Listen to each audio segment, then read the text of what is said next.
everything I am, everything I'll be, everything I need.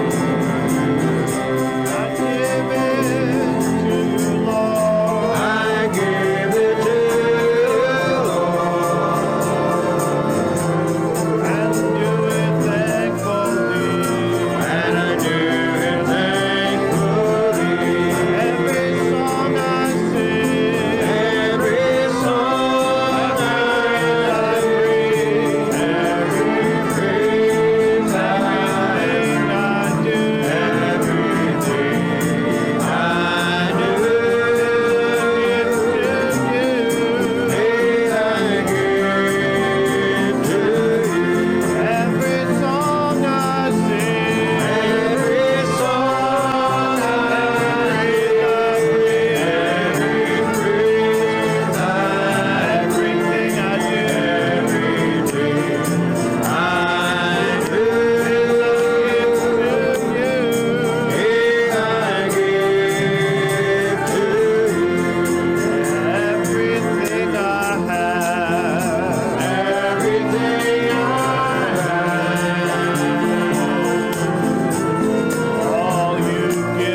my cheer.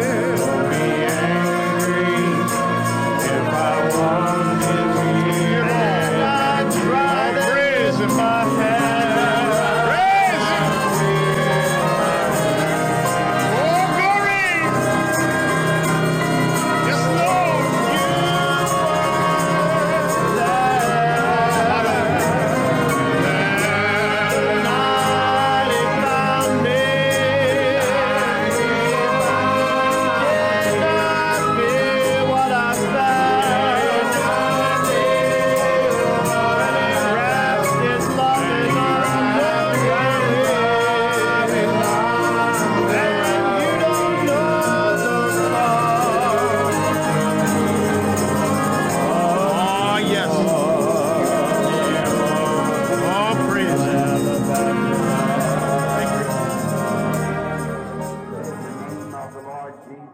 கர்த்தராகிய இயேசுவின் நாமத்தில் நீர் இதற்கு முன்பு செய்துள்ள மகத்தான கிரியைகளை நாங்கள் கேள்விப்பட்டு மீண்டும் இங்கே மிகுந்த எதிர்பார்த்தலோடு இப்பொழுது நின்று கொண்டிருக்கிறோம்.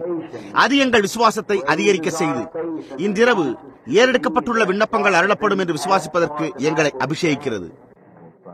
நீர் ஒவ்வொருவரையும் வேண்டுகோள் விடுத்துள்ள யாவரையும் அவர்கள் ஒவ்வொருவரையும் நீர் அறிந்திருக்கிறீர். முக்கியமாக கர்த்தாவே, மரண தருவாயில் உள்ளவர்களுக்காக நாங்கள் ஜெபிக்கிறோம். அவர்கள் ஆத்மாவில் ஏற்கனவே சமாதானம் இல்லாதிருந்தால் அவர்களுக்கு சமாதானத்தை கொண்டு வாரும். அவர்களுடைய சரீரங்களுக்கு சுகத்தை கொண்டு வாரும். கர்த்தாவே, இதை அருளும். ஒன்றாக கூடி வந்துள்ள எங்களை ஆசீர்வதியும். இந்த புதன்கிழமை இரவு ஜெபக்கூட்டத்திற்காக நாங்கள் கூடி வந்துள்ளமையால் எங்கே 2 அல்லது அதிகம் பேர் கூடியிருக்கிறார்களோ அங்கே எங்களோடு நீர் இருப்பீர் என்பதை அறிந்திருக்கிறபடியால் கர்த்தாவே, நாங்கள் ஜெபிக்கிறோம். இன்றிரவு உமது வார்த்தையை எங்களுக்கு நீர் தந்தரள வேண்டும் என்று நாங்கள் உம்மிடத்தில் வேண்டுகிறோம். கர்த்தாவே, எங்களுடனே பேசி எங்கள் இருதயங்களை அனல் மூட்டி வித்தியாசமுள்ளவர்களாக்கும். கர்த்தருடைய வருகை நெருங்கிக் கொண்டிருக்கிறது என்று நாங்கள் விசுவாசிக்கிறபடியால் எங்களுக்கு முன்னால் உள்ள அந்த மகத்தான நேரத்துக்காக நாங்கள் எங்களை எப்படி ஒழுங்குபடுத்திக் கொள்வது என்று அறிந்து கொள்ளும்படி செய்யும். இந்த ஜனங்கள் அருமையாயுள்ள விசுவாசத்தை அவர்கள் கண்டுகொள்ள ஆரம்பித்து விசுவாசம் எதை குறிக்கிறது என்பதை அறிந்துள்ள இவர்களுக்காக நாங்கள் உமக்கு நன்றி செலுத்துகிறோம். நடக்கவிருக்கும் ஆராதனைக்காகவும் கூட உமக்கு நன்றி செலுத்தி நீர் ஏதோ ஒரு காரியத்தை செய்ய போகிறீர் என்று அறிந்து விசுவாசிக்கிறோம். கர்த்தாவே, நீர் பண்டைய நாட்களில் செய்தது போல செய்வீர் என்னும் எதிர்பார்க்குதலோடு நாங்கள் காத்துக்கொண்டும் நீர் வானத்தின் பலகணிகளை திறந்து தேவன் கடைசி காலத்திற்கென வாக்களித்துள்ள வாக்குத்தத்தங்களை ஊற்றுவதற்கு நேரம் நெருங்கிவிட்டது என்று விசுவாசிக்கிறோம். இப்பொழுது தேசங்கள் அனைத்திலும் உள்ளவர்களோடு நீர் இருக்க வேண்டும் என்று நாங்கள் உண்மை வேண்டிக் கொள்கிறோம். இன்றைக்கு உலகத்தின் பல்வேறு பாகங்களில் உள்ளவர்களின் தேவைகளை குறித்து நாங்கள் கேள்விப்பட்டோம். கர்த்தாவே, அவர்களுடைய விண்ணப்பங்களை அவர்களுக்கு அருளி செய்யும். உலகின் பல்வேறு பாகங்களில் இந்த மகத்தான காரியத்தை எதிர்நோக்கி உள்ளவர்கள் தேவனுடைய மகத்தான கரம் உலகம் முழுவதும் அசைவதை காணும்படி நாங்கள் ஜெபிக்கிறோம். எங்கள் பாவங்களை எங்களுக்கு மன்னியும். கர்த்தாவே, உமது ஆவியினாலும் உமது வார்த்தையினாலும் எங்களை சிற்றித்து நாங்கள் எங்களை ஒழுங்குபடுத்திக் கொண்டு கீழ்ப்படிதலுள்ள ஊழியர்களாய் தேவனுடைய சித்தத்தில் கீழ்ப்படிதலுள்ள ஊழியர்களாய் இருக்க செய்யும். ஆதி கிறிஸ்தவர்கள் செய்ததை எங்கள் இருதயங்களில் சிந்திக்க முயற்சித்து அதை நாங்கள் நினைவுபடுத்திக் கொள்வோமாக. உம்மோடு தனிப்பட்ட விதத்தில் தொடர்பு கொண்டிருந்தவர்களை நாங்கள் சந்திப்போமானால் நாங்கள் எத்தகைய மக்களை சந்திக்கிறோம் என்று நாங்கள் நினைவில் கொள்வோமாக. அவர்களுடைய முகங்கள் விசுவாசத்தினாலும் சந்தோஷத்தினாலும் எவ்வளவு பிரகாசமாக இருந்திருக்க வேண்டும். அவர்கள் ஜனங்களின் மத்தியில் நடந்து சென்ற போது அவர்களுடைய வாழ்க்கை ஜீவனுள்ள தேவனுடைய வார்த்தையாக எல்லா மனிதராலும் வாசிக்கப்படும் எழுதப்பட்ட நிருபங்களாக இருந்திருக்க வேண்டும். தேவரே, அதை இன்னும் ஒரு விசை அருள்வீராக. கர்த்தாவே, எங்களுடைய ஜீவியங்கள் உமக்கு அர்ப்பணிக்கப்பட்டு பரிசுத்த ஆவியானவர் தாமே எங்கள் மூலம் வாசம் செய்து எங்கள் மூலம் பேசுவாராக. நாங்கள் வீதியில் நடந்து உலகத்துடன் தொடர்பு கொள்ளும் போது அவர்களைப் போல நாங்கள் இருக்கக்கூடாது என்பதை எங்களுடைய மனதில் நாங்கள் நினைவுபடுத்திக் கொள்வோமாக. கர்த்தாவே, நாங்கள் வழிவிலகி இவ்வுலகில் அவர்களுக்குரிய இடத்தை நாங்கள் அவர்களுக்கு கொடுத்து விடுகிறோம். நாங்களோ வேறொரு உலகிலிருந்து இங்கு வந்துள்ள பிரதிநிதிகள் என்பதை அறிந்தவர்களாய் நாங்கள் பின்னிடத்தை எடுத்துக் கொள்ளுகிறோம். கர்த்தாவே, அதிகாரத்துக்கு வரவிருக்கும் ஒரு ராஜ்யம் எங்களுக்குள்ளது. எங்கள் மகத்தான ராஜா விரைவில் வந்து அவருடைய அதிகாரத்தில் உள்ள ராஜ்யங்களை எடுத்துக் கொள்வார். நாங்கள் இந்த பூமியில் இங்கே அவருடன் 1000 வருடம் ஆளுகை செய்து அரசாண்டு அவருடன் சதா காலங்களிலும் இருப்போம். கர்த்தாவே, இதை மனதில் கொண்டவர்களாய் எங்கள் ஜெபத்துக்கு பதிலை இப்பொழுது நாங்கள் உம்மிடமிருந்து எதிர்பார்க்கிறோம். நாங்கள் எங்களுடைய அறிக்கையின் பேரில் எதிர்நோக்கி இருக்கிறோம். நாங்கள் ஏதாவது செய்திருந்தால், ஏதாவது கூறியிருந்தால் அல்லது எதையாவது நினைத்திருந்தால், உமது மகத்தான சித்தத்திற்கு முரணாக எதையாவது நினைத்திருந்தால் இயேசு கிறிஸ்துவின் ரத்தம் எங்களை சுத்திகரிக்கட்டும்.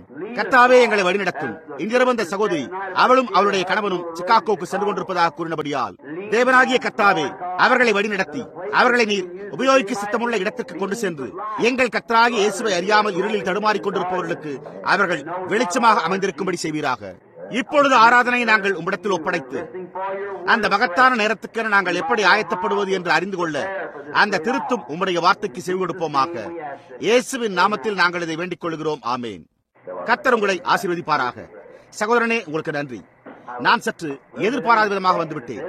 நான் வீட்டில் இருந்த காரணத்தால் வர வேண்டும் என்று தோன்றினது. அவசரமாக வெளியே எங்காவது போக வேண்டிய அவசியம் ஏற்பட்டால் ஒழிய ஜெபக்கூட்டத்திற்கு வராமல் வீட்டில் உட்கார்ந்து கொண்டிருப்பதை நான் மிக மோசமாக உணர்வேன். வருவேன் என்று நானே எதிர்பார்க்கவில்லை.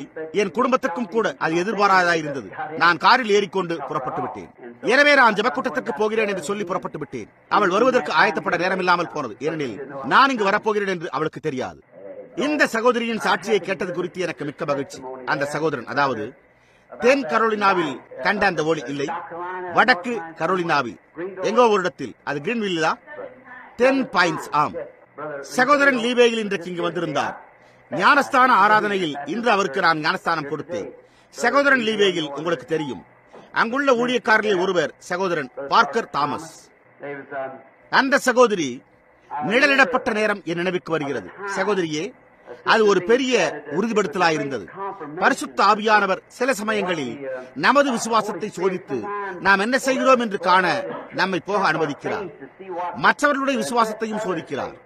நீங்கள் நோக்கி பார்த்து ஏதோ ஒன்றை கண்டு கூறும்போது மற்றவர்கள் நோக்கி பார்த்தும் அதை காணாமல் அவர்கள் அது அங்கு இல்லை என்கிறார்கள். பாருங்கள், ஆனால் அது அங்கு உள்ளது. இப்பொழுது பவுலுக்கு மேலே இருந்த ஒளியை வேறு யாரும் காண முடியவில்லை, ஆனால் அது அங்கிருந்தது. வானத்திலிருந்து புறாவை போல் இறங்கி ஒளி உருவில் இயேசுவின் மேலிருந்ததை யோவான் தவிர வேறு யாரும் காண முடியவில்லை, ஆனால் அது அங்கிருந்தது. பாருங்கள், அதற்கு பின்பு நான் ஜனங்களிடம் அக்னி ஸ்தம்பத்தை போலுள்ள இந்த ஒளியை குறித்து கூறிக்கொண்டிருந்த போது அதை யாருமே நம்ப விரும்பவில்லை. ஆனால் புகைப்பட கருவியின் எந்திரக்கண் அதை அடையாளம் கண்டு கொண்டது. அது எப்படி உண்டானது? பொல்லாத ஆவி கருப்பாயிருக்கிறது. அது நம்முடைய ஜீவியங்களைப் போல் உள்ளது. நாம் நிழல்களாயிருக்கிறோம். நாம் ஒளியாயிருந்தால் நம்முடைய வாழ்க்கை இந்நாளின் ஒளியுடன் ஒத்துப்போனால் நாம் ஒளியில் நடந்து கொண்டிருக்கிறோம். அது நீங்கள் பகல் நேரத்தில் வெளியே எட்டி பார்த்து நான் சூரியனை காண்கிறேன் என்று சொல்வது போன்றே உள்ளது. நீங்கள் சூரியனின் நிழலைத்தான் காண்கிறீர்கள். அது சூரியனின் பிரதிபலிப்பே அல்லாமல் அது சூரியன் அல்ல. ஆனால் ஒரு சூரியன் உள்ளது என்பதை அது நிரூபிக்கிறது. அது ஒரு சூரியன் உள்ளதை நிரூபிக்கிறது. நீங்கள் உட்கார்ந்து கொண்டு விசிறியை உபயோகித்து விசிறிக்கொண்டு யாரிடமாவது பேசிக் கொண்டிருப்பதை நான் காணும் போது நீங்கள் உயிரோடு இருக்கின்றீர்கள் என்று அது அர்த்தமாகிறது. ஆனால் அது ஜீவனின் நிழல் மாத்திரமே. காரணம், எந்த காரியத்துக்கும் ஒரு நிழலை உண்டாக்க அதற்கு இருள் இருக்க வேண்டும். புரிகிறதா? காரணம், நிழலுக்கு இவ்வளவு இருள், இவ்வளவு வெளிச்சம் இருக்க வேண்டும். அப்பொழுதுதான் நிழல் உண்டாகும். அது முழுவதும் இருளாயிருக்காது. அது முழுவதும் வெளிச்சமாயிருக்காது. அது இருளாயிருந்தால் அது உண்மையில் இருளாகி விடுகிறது. அது வெளிச்சமாயிருந்தால் நிழலாயிருக்காது. நிழல் உண்டாக அங்கு ஒன்றுமே இருக்காது. ஆனால் இருளும் வெளிச்சமும் கலந்தால் அது நிழலை உண்டாக்குகிறது. ஆகவே நாம் உண்மையில் வெளிச்சத்தில் நிழலாயிருக்கிறோம். இப்பொழுது நீங்கள் எங்கோ உள்ள ஒளியை பிரதிபலித்துக் கொண்டிருக்கிறீர்கள். நீங்கள் கிறிஸ்தவராயிருந்தால் இது ஒரு நிழலாயிருக்குமானால் எங்கோ நீங்கள் மறிக்க முடியாத ஒரு வாழ்க்கை உள்ளதை அது நிரூபிக்கிறது. ஏனென்றால் இந்த வாழ்க்கை மரணத்தை கொண்டுள்ளது. புரிகிறதா? ஆனால் அது ஒரு நிழல். ஏனெனில் நீங்கள் உயிர் வாழ்ந்து நடமாடி பார்த்தல், சிந்தித்தல், அசைதல், பேசுதல் போன்ற சரீரத்தின் ஐம்புலன்களை பெற்றிருக்கிறீர்கள். ஆனால் அதே சமயத்தில் அவர்கள் மரித்துக் கொண்டிருப்பதை நீங்கள் அறிந்திருக்கிறீர்கள். அதிகமான தொல்லை உள்ளது. அது ஒரு பிரதிபலிப்பாய் மாத்திரமே உள்ளது என்பதை நீங்கள் அறிவீர்கள். பாருங்கள், அதில் ஜீவனும் மரணமும் கலந்துள்ளது. சரீரம் மரிக்க வேண்டும். ஆனால் மரிக்க வேண்டிய உங்கள் வாழ்க்கை பரலோக ஒளியை பிரதிபலித்துக் கொண்டிருக்குமானால் அப்போது நீங்கள் தேவனுடைய நித்திய ஜீவனை பிரதிபலித்துக் கொண்டிருக்கிறீர்கள். அப்படியானால் நீங்கள் மரிக்கும் போது நீங்கள் அது ஒளிக்கு செல்லாமல் இருக்க முடியாது. ஏனெனில் அதைத்தான் நீங்கள் பிரதிபலித்துள்ளீர்கள். நீங்கள் இருளின் உலகத்தில் இருந்து கொண்டு நீங்கள் அதை பிரதிபலிக்கிறீர்கள். நீங்கள் அதைத்தான் பிரதிபலிக்க முடியும். இருளண்டைக்கு தவிர வேறெங்கும் செல்ல வழியே இல்லை. பாருங்கள், எனவே நாம் ஒரு பிரதிபலிப்பில் இருக்கிறோம். எனவே பரிசுத்த ஆவி ஒளியையும் ஜீவனையும் பிரதிபலிப்பது எவ்வளவு நிச்சயமோ அவ்வளவு நிச்சயமாக மரணம் இருளை பிரதிபலிக்கிறது என்பதை நாம் காண்கிறோம். இங்கே அவை இரண்டுமே உள்ளன. இந்த வார முடிவில் ஒரு கால் ஞாயிறு அன்று சிறிய புகைப்படத்தை பெரியதாக்கி அதை உங்கள் படம் தொங்கவிட்டிருக்கும் அறிவிப்பு பலகையில் தொங்கவிட உத்தேசித்துள்ளோம். அங்கே அந்த சிறு அறிவிப்பு பலகையில் அந்த சிறு புகைப்படம் தொங்குகிறது. நீங்கள் அதை கவனித்தீர்களா இல்லையா என்று எனக்கு தெரியவில்லை. ஒரு வாரத்துக்கு முன்பு நான் ஊழியம் செய்த ஜமாய்க்காவில் ஒளிநாடாக்களை அனுப்பினோம். நாங்கள் ஒளிநாடாக்களை உலகம் முழுவதும் அனுப்பிக் கொண்டிருக்கிறோம். 7 முத்திரைகள் செய்தியை கொண்ட ஒளிநாடாக்கள் ஜமாய்க்காவின் உட்பிரதேசங்களை மிகவும் உள்ளிலுள்ள பகுதியில் சென்றடைந்துள்ளன. அந்த ப்ளூ மவுண்டன் என்ற மலைகளின் பின்புறம் குடியிருப்பவர்களோ பழங்குடியினர் ஆவர். அவர்களிடம் ஒரு பழைய ஒலிப்பதிவு கருவி உள்ளது. அதை நாங்கள் அவர்களுக்கு கொடுத்தோம். அது பழைய விக்ட்ரோலா ஒலிப்பதிவு கருவி போன்ற ஒன்று. அதை அடிக்கடி இயக்கிவிட வேண்டும். அதன் பின்னர் ஒரு சில நிமிடங்களில் மீண்டும் அது நின்றுவிடும். அதை மறுபடியும் யாராவது இயக்கிவிட வேண்டும். இந்த சிறு குழுவினிடம் 6 மின் அளவு கொண்ட மின்கலத்தில் அல்லது அதுபோன்ற ஒன்றினால் இயக்கும் ஒலிப்பதிவு கருவி இருந்தது. அவர்கள் ஒன்றாக அமர்ந்து இன்றிரவு இங்குள்ளவர்களின் எண்ணிக்கை அளவிற்கு முத்திரைகளின் செய்தியை கேட்டுக் கொண்டிருந்தனர். அந்த செய்திதான் என்று நினைக்கிறேன். நான் ஒலிநாடாவில் பேசிக் கொண்டிருந்த போது அதே அக்கினி ஸ்தம்பம் அறைக்குள் வருவதை அவர்கள் கவனித்தனர். அது ஒலிப்பதிவு கருவி வைக்கப்பட்டிருந்த இடத்தை அடைந்து அதன் மேல் நின்றது. அவர்களோ புறப்பட்டு போய் புகைப்பட கருவியை கொண்டு வந்து அதை புகைப்படம் எடுத்தனர். அதே படம் தான் அங்கே, அந்த படம் தான் இப்பொழுது தொங்கிக் கொண்டிருக்கிறது. நீங்கள் நன்றாக காண்பதற்கென அதை பெரிதாக்கி அறிவிப்பு பலகையில் தொங்கவிடப் போகிறோம். இந்நாளில் அவருடைய பிரசனத்தில் நம்மை கொண்டு வந்துள்ள தேவனுடைய கிருபைக்காக நாம் மிகவும் நன்றியுள்ளவர்களாயிருக்கிறோம். இப்பொழுது நாம் அநேக காரியங்களுக்காக நன்றியுள்ளவர்களாயிருக்கிறோம். நான் ஏற்கனவே பிரசங்கித்ததன் பேரில் எழுதி வைத்துள்ள குறிப்புகள் ஏதாவது இங்கு இருக்கிறதா என்று பார்க்கலாம் என்று நான் இப்பொழுது நினைக்கிறேன். இல்லை என்றால் இங்கு ஒரு புத்தகத்தில் அநேக நாட்களுக்கு முன்பு நான் எழுதி வைத்த பிரசங்க பாட பொருளை பற்றிய குறிப்பு உள்ளன. எனக்கு ஒன்று கிடைத்தால் நாம் ஜெபிக்கும் போது அதன் பேரில் ஏதாவது ஒன்றை நான் பேச கர்த்தர் அருளுவார். இப்பொழுது ஞாயிற்றுக்கிழமைக்காக நாம் அதிக எதிர்நோக்குதலோடு காத்திருக்கிறோம். நான் செய்திகளை அழைத்து வருகிறேன். சென்ற ஞாயிற்றுக்கிழமை நீ என்னிடத்தில் முறையிடுகிறது என்ன, புறப்பட்டு போங்கள் என்று ஜனங்களுக்கு சொல் என்னும் செய்தியின் பேரில் உங்களை நீண்ட நேரம் பிடித்து வைத்து விட்டேன். வரும் ஞாயிற்றுக்கிழமை என்று சுகமளிக்கும் ஆராதனை இருக்கும். அப்பொழுது வியாதியஸ்தருக்காக ஜெபிக்கப்படும். நீங்கள் வியாதியஸ்தரை அணுகி நீங்கள் அவர்களுக்கு ஜெபம் செய்தும் அவர்கள் குணமாகவில்லை என்றால் அதற்கு ஏதோ காரணம் இருக்கத்தான் வேண்டும். கர்த்தருக்கு சித்தமானால் ஞாயிற்றுக்கிழமை காலையிலும் கூட ஒரு சிறு பிரசங்கம் செய்ய விரும்புகிறேன். பின்னர் நான் சுகமளிக்கும் ஆராதனை ஒன்றை நடத்தி வியாதியஸ்தர் அனைவருக்காகவும் ஜெபிக்கப் போகிறேன். வில்லிப்பால் அல்லது வேறு யாராவது வந்து ஞாயிறு காலை கிட்டத்தட்ட 8 மணிக்கு இங்கே சபை திறக்கப்படும் போது உள்ளே வருபவர்களுக்கு ஜெப அட்டையை விநியோகிப்பார்கள், அல்லது அவர்கள் எப்பொழுது உள்ளே வந்தாலும் விநியோகிப்பார்கள். இப்பொழுது நான் அதை கூற முயற்சிக்கிறேன். சிலர் ஏன் குணமாக்கப்படுகிறதில்லை என்பதை குறித்து கர்த்தர் எனக்கு எப்படியோ சிறிது ஆழ்ந்த அறிவை தந்திருக்கிறார் என்று நான் நம்புகிறேன். அது புரிந்து கொள்ள இயலாமை என்று நான் கருதுகிறேன். கர்த்தருக்கு சித்தமானால் அதை குறித்து நாம் ஞாயிறு காலை பேசுவோம் என்று நான் நினைக்கிறேன். புதன்கிழமை இரவு ஜெபக்கூட்டம் ஒரு சுருக்கமான கூட்டம். இங்கு நாம் அப்பொழுது ஒன்று கூடி ஜெபித்து ஒன்றாக தொடர்பு கொள்கிறோம். சில நேரங்களில் நாம் விசுவாசிப்பதில் நமக்குள்ள உத்தம குறைவே இந்த நாளில் நான் கண்டறிகிற பெரிய தவறான காரியங்களில் ஒன்று என்று நான் கருதுகிறேன். புரிகிறதா? பார்த்தீர்களா? இந்நாளில் தேவன் செய்து வருவதை வெஸ்லியின் நாட்களில் செய்திருந்தால் அது அவர்களுக்கு என்ன செய்திருக்கும்? மார்ட்டின் லூத்தரின் காலத்தில் அல்லது வேறெந்த காலத்தில் செய்திருந்தால் அது என்ன செய்திருக்கும்? இன்று நாம் காண அவர் செய்யும் கிரியைகள் செய்யப்பட்டிருந்தால் அது சபையினாலும் ஆவியினாலும் விஞ்ஞானத்தினாலும் நிரூபிக்கப்பட்டு வருகிறது. அது தொடர்ச்சியாக சென்று கொண்டே இருக்கிறது. அதை நாம் அடையாளம் கண்டுகொள்ளத்தான் வேண்டும். ஒன்று நிறைவேறுவதற்கு முன்பு தேவனுடைய வார்த்தை இங்கே பிரகடனம் செய்து அதை முன்னுரைக்கிறது.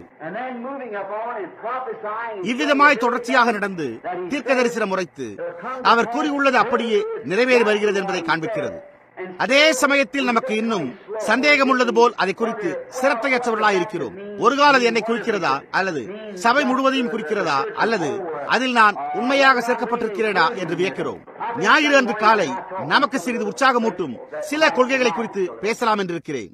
இன்றிரவு இந்த ஒன்றை நான் கண்டு அது என் கவனத்தை செலுத்தினேன். இங்கு நான் வருவதற்கு முன்பு சகோதரன் நெவில் என்னை கண்டவுடன் நீங்கள் பேசுங்கள் என்று சொல்லிவிட்டு உட்கார்ந்து கொண்டால் என்ன செய்வது என்று எண்ணினேன். புரிகிறதா? எனவே நான் ஒரு சில வேதவாக்கியங்களை நான் எழுதி வைத்துக் கொள்வது நல்லது என்று கருதினேன். காரணம், அவர் மிகவும் ஒரு அருமையான சகோதரன் என்பதை நான் அறிவேன். அவரை நாம் பாராட்டுகிறோம். வார்த்தையின் பேரில் நாம் ஜெபிப்பதற்கு முன்பு ஒரு சகோதரனை உங்களுக்கு அறிமுகம் செய்து வைக்க விரும்புகிறேன். அவருடைய பெயர் எனக்கு நேரத்தில் மறந்துவிட்டது. அவர்கள் 2 பேர். அவர்கள் எனக்கு அருமையான நண்பர்கள். அவர்கள் வெளிநாடுகளுக்கு சென்று ஊழியம் செய்கிற ஊழியர்களாய் சுவிசேஷர்களாய் இருக்கிறார்கள். அவர்கள் இந்த செய்தியினை ஒலிநாடாக்களில் கேட்டனர். அதன் பின்னர் அவர்கள் வெவ்வேறு ஸ்தாபன சபைகளை விட்டு வெளிவந்தனர். 2 இளைஞர்கள். ஒருவர் மிகவும் சிரத்தை கொண்டு அண்மையில் கூட்டம் முடிவு பெறும் தருணத்தில் விமானம் மூலம் டூசானை வந்தடைந்தார். அப்பொழுது நான் வர்த்தகரின் காலை உணவு கூட்டத்தில் இருந்தேன் என்று நான் நினைக்கிறேன். இந்த இளைஞர் மிகவும் அருமையான இளைஞர் அங்கு வந்தடைந்தார். இவர்கள் கான்சாஸ் நகரத்தை சேர்ந்தவர்கள். நான் அவர்கள் விவாகத்தை நடத்தி வைக்க வேண்டும் என்பதற்காக இவர்கள் தொலை தூரத்திலிருந்து வந்துள்ளனர். அதை நான் மெச்சுகிறேன். தேவன் என் ஜெபத்தை கேட்டு அதற்கு உத்தரவு அருளுகிறார் என்னும் விசுவாசத்தை ஜனங்கள் போதிய அளவு பெற்றுள்ளதற்காக இவ்வாழ்க்கையை இவ்வாறு தொடரவிருக்கும் இந்த இளைஞர்கள் அவர்களுக்கு நான் விவாகம் செய்து வைக்க வேண்டும் என்று அவர்கள் நேற்று வந்தபோது அவர்களுக்கு இரத்த பரிசோதனை செய்யப்பட்டிருந்த போதிலும் இந்தியானா நாட்டு சட்டத்தின்படி அவர்கள் விவாகம் ஆவதற்கு முன்பு 3 நாட்கள் இங்கு தங்கியிருக்க வேண்டும் என்பதை அறிந்து கொண்டனர். எனவே வெள்ளி காலை வரைக்கும் அவர்கள் விவாகம் செய்து கொள்ள முடியாது. அங்கு மூலையில் உட்கார்ந்து கொண்டிருக்கும் அந்த சகோதரன் எழுந்து நின்று அவர் யார் என்றும் அவருக்கு பக்கத்தில் உள்ள அவருடைய அழகிய பெண்ணும் அதற்கு பக்கத்தில் உள்ள சகோதரனும் யார் என்பதை கூறும்படி கேட்டுக் கொள்கிறேன்.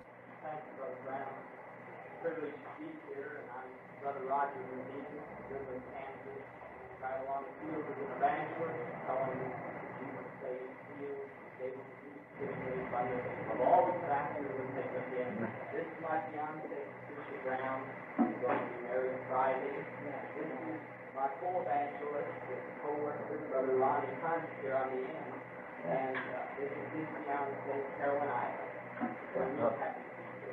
Thank you very much. உங்களுக்கு மிக்க நன்றி.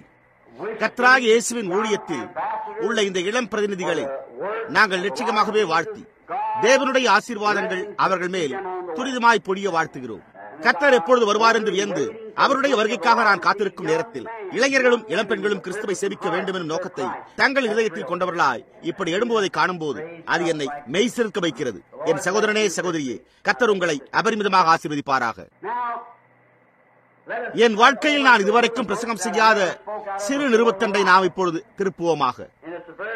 அதாவது ஒரே ஒரு அதிகாரமாய் உள்ள பிலமோனுக்கு எழுதிய நிருபம். என் உச்சரிப்பு சிறிது அயர்லாந்து நாட்டினரின் உச்சரிப்பு. அது மட்டுமல்ல, என்னுடைய 2 கீழ்ப்பற்கள் கம்பியை கொண்டு கட்டப்பட்டு அதனிடத்தில் பொருத்தப்பட்டுள்ளது. எனவே நான் சில நேரங்களில் இந்த பெயர்கள் எப்படி உச்சரிக்கப்பட வேண்டும் என்று நான் அறிந்திருந்தும் கூட என்னால் சரியாக உச்சரிக்க முடிவதில்லை. சில நேரங்களில் கல்வி குறைவின் காரணமாக அவைகளை சரியாக உச்சரிக்க முடிவதில்லை. எனவே பிலேமோன் என்று பின்னால் உள்ள யாரோ ஒருவர் கூறினார். அதுதான் உண்மையிலேயே சரியான உச்சரிப்பாக இருக்கிறது என்று நான் நினைக்கிறேன். இப்பொழுது முதலாம் வசனம், நான் அந்த வசனத்திலிருந்து 1 அல்லது 2 வார்த்தைகளை பேச எடுத்துக்கொள்ள விரும்புகிறேன்.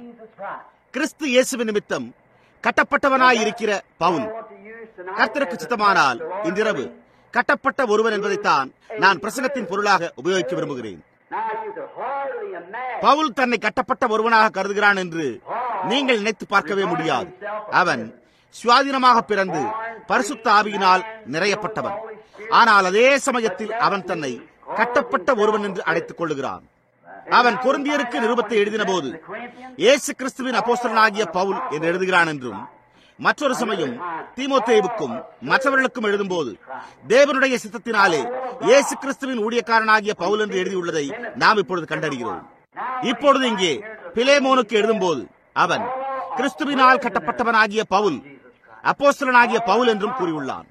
நான் அதன் பேரில் ஒரு இரவு பிரசங்கிக்க விரும்புகிறேன். பவுல் ஒரு ஊழியக்காரன் என்பதன் பேரிலும் அதன் பின்னர் பவுல் கட்டப்பட்ட ஒருவன் என்பதன் பேரிலும் பிரசங்கிப்பேன். ஆனால் இன்றிரவு இந்த பாட தலைப்புகளில் ஒன்றை முறைப்படி ஆய்ந்து பார்க்க பல மணி நேரங்கள் ஆகிவிடும். எனவே நான் இன்றிரவு கட்டப்பட்டவனாகிய பவுல் என்பதை எடுத்துக்கொண்டு கட்டப்பட்ட ஒருவன் என்ற பாடப்பொருளில் பேச விரும்புகிறேன். இப்பொழுது சற்று நேரம் நாம் நம்முடைய தலைகளை வணங்குவோமாக. கர்த்தராகிய இயேசுவே, சரீர பலனுள்ள எவரும் இந்த வேதாகமத்தின் பக்கங்களை புரட்ட முடியும். ஆனால் பரிசுத்த ஆவியானவர் மாத்திரமே அதன் உண்மையான அர்த்தத்தை எங்களுக்கு விளக்கி காண்பிக்க முடியும். இந்த மகத்தான தீர்க்கதரிசியான பவுல் தன்னை ஏன் கட்டப்பட்ட ஒருவனாக அழைத்துக் கொண்டான் என்பதை நாங்கள் புரிந்து கொள்ள நீர் வந்து எங்களுக்கு உதவி செய்யுமாறு நாங்கள் கேட்டுக்கொள்ளுகிறோம். அவர் பேரில் நாங்கள் காத்திருக்கும் இந்நேரத்தில் பரிசுத்த ஆவியானவர் தாமே இதை எங்களுக்கு வெளிப்படுத்தி தருவாராக. இயேசு கிறிஸ்துவின் நாமத்தில் ஆமேன். Now, I can imagine Paul, when he wrote this letter to Philemon, how he was இந்த நிருபத்தை பவுல் பிலேமோனுக்கு எழுதின போது அவன் அந்த நகரத்தின் சிறைக்குள் ஒரு இருட்டறையில் ஒரு சிறைவாசியாக உட்கார்ந்து கொண்டிருப்பதை இப்பொழுது என்னால் கற்பனை செய்ய முடிகிறது. அவன் இருந்த நிலைமையில் இருந்து அந்த வார்த்தை என்ன பொருட்படுத்தினது என்பதை அவன் நன்கு அறிந்து கொள்ள முடிந்திருக்கும். அவன் இரும்பு கம்பிகளால் சூழப்பட்டிருந்தான். எவராகிலும் அவனை விடுதலையாக்கினால் ஒழிய அவன் விடுதலை அடைய முடியாது. ஒரு சிறைவாசியாய் இருப்பது எப்படிப்பட்டது என்பதை அவன் அறிந்திருந்தான்.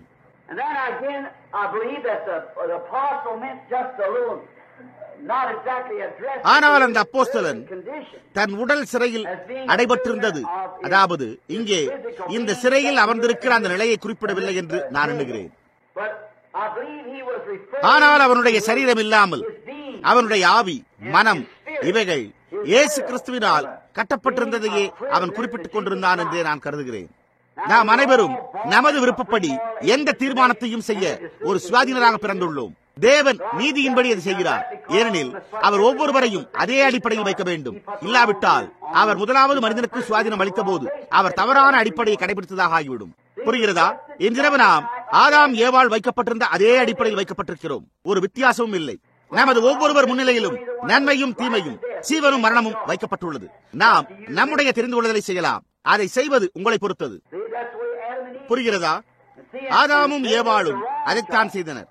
ஆனால் பாருங்கள், அவர்கள் தவறானதை தெரிந்து கொண்டனர். அதன் விளைவாக மனிதகுலம் முழுவதுமே மரண ஆக்கிரமிக்கப்பட்டது. அதன் பிறகு தேவன் மனித உருவில் இறங்கி வந்து மரணத்தை ஏற்று மரணத்துக்கான கிரயத்தை செலுத்தி மரணத்துக்கு கீழ்ப்பட்டிருந்த தம்முடைய பிரஜைகளை அதிலிருந்து விடுதலையாக்க விரும்பினவர்களை விடுதலையாகும்படி செய்தார்.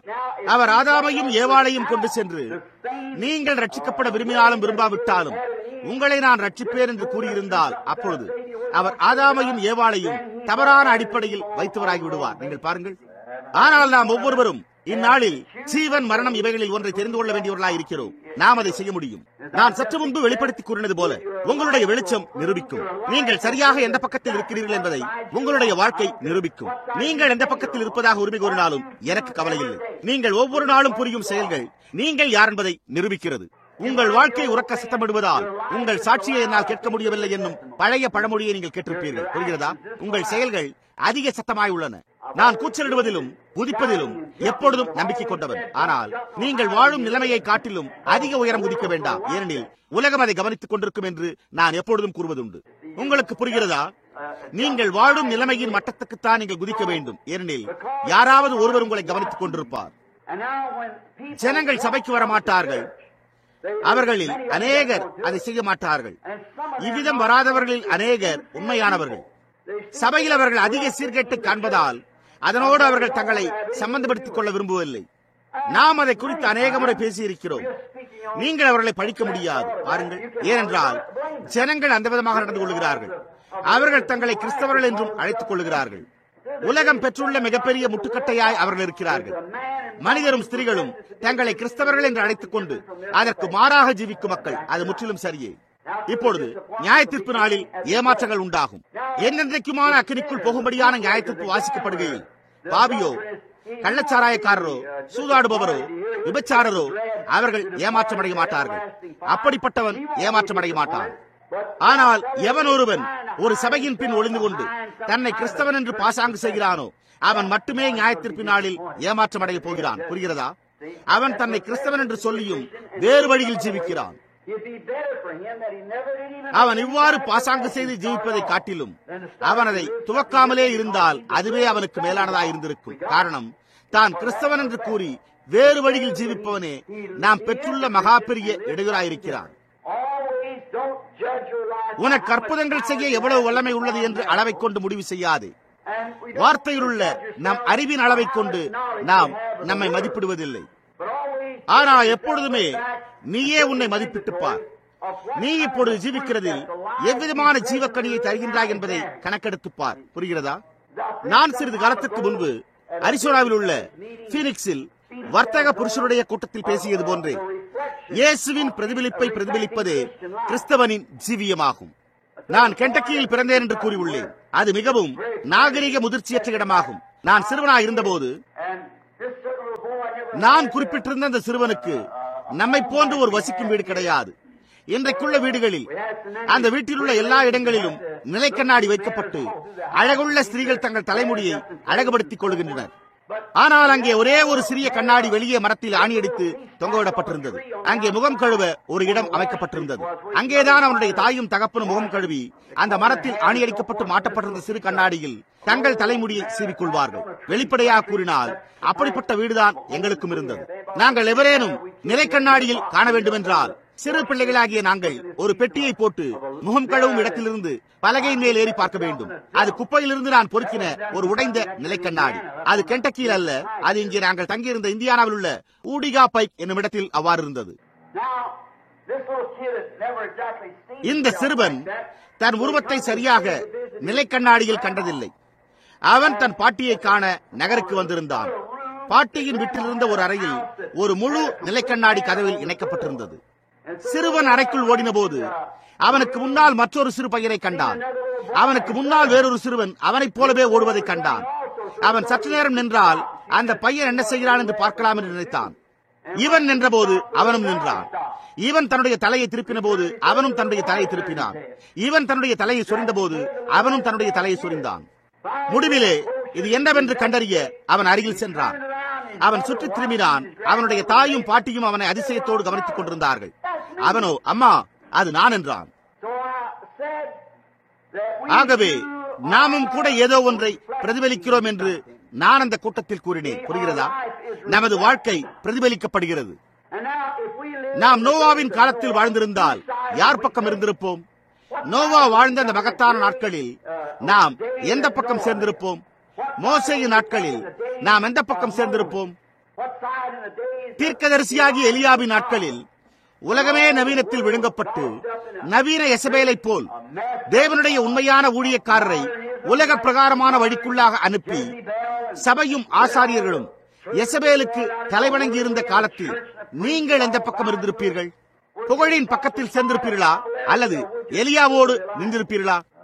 கர்த்தராகிய இயேசுவின் நாட்களில் அவர் ஜனங்களால் வெறுக்கப்பட்டவராய் இருந்தார் என்பதை நாம் எண்ணி பார்க்கும் போது அவர் உலகில் கல்வி கற்கவில்லை. அவர் எந்த பள்ளிக்கும் செல்லவில்லை. எந்த வேதாகம கருத்தரங்க அனுபவமும் அவருக்கு கிடையாது. முறை தவறி பிறந்தவர் என்னும் பெயருடன் அவர் வளர்ந்து வந்தார். அதன் பிறகு அவர்கள் போதிக்கப்பட்டவர்களுக்கு மாறான ஒரு சுவிசேஷத்தை பிரசங்கித்தார். அவர் போதகர்களையும் அவர்களுடைய ஸ்தாபனங்களையும் குற்றப்படுத்தினார். தீர்க்கதரிசி என்று தன்னை அழைத்துக் கொள்ளும் அவருடைய பிரசங்கத்தை கேட்க செல்பவர் எவருமே ஜபாலயத்திலிருந்து புறம்பே தள்ளப்படுவார்கள் என்னும் ஒரு அறிக்கையை ஸ்தாபனங்கள் விடுத்தன. அது மரணத்துக்கு எதுவான பாவமாக கருதப்பட்டது. அவர்கள் கணக்கு கொடுக்க வேண்டியவர்களாக இருந்தனர். அவர்கள் ஆராதனை செய்யக்கூடிய ஒரு வழி ஆட்டுக்குட்டியின் ரத்தத்தின் கீழ் மாத்திரமே இருந்தது. அவர்கள் இந்த பலிநிலத்திற்கு வர வேண்டியதாக இருந்தது. அப்பொழுது அவர்கள் புறம்பே தள்ளப்படுவது எவ்வளவு பயங்கரமான காரியமாக இருந்தது. ஆனால் இந்த மனிதன் இதையெல்லாம் அசட்டை செய்தார். அதே சமயத்தில் அவர் வார்த்தையோடு பரிபூர்ணமாக நிலைத்திருந்தார். ஆயினும் அவர்கள் அதை அறிந்திருந்த முறையில் அல்ல. அப்பொழுது நீங்கள் எந்த பக்கத்தில் இருந்திருப்பீர்கள்? புரிகிறதா? இப்பொழுது நீங்கள் வாழ்கின்ற உங்களுடைய வாழ்க்கை அப்பொழுது நீங்கள் என்ன செய்திருப்பீர்கள் என்பதை பிரதிபலிக்கிறது. ஏனெனில் இப்பொழுது நீங்கள் அதே ஆவியால் பீடிக்கப்பட்டவர்களாக இருக்கிறீர்கள். புரிகிறதா?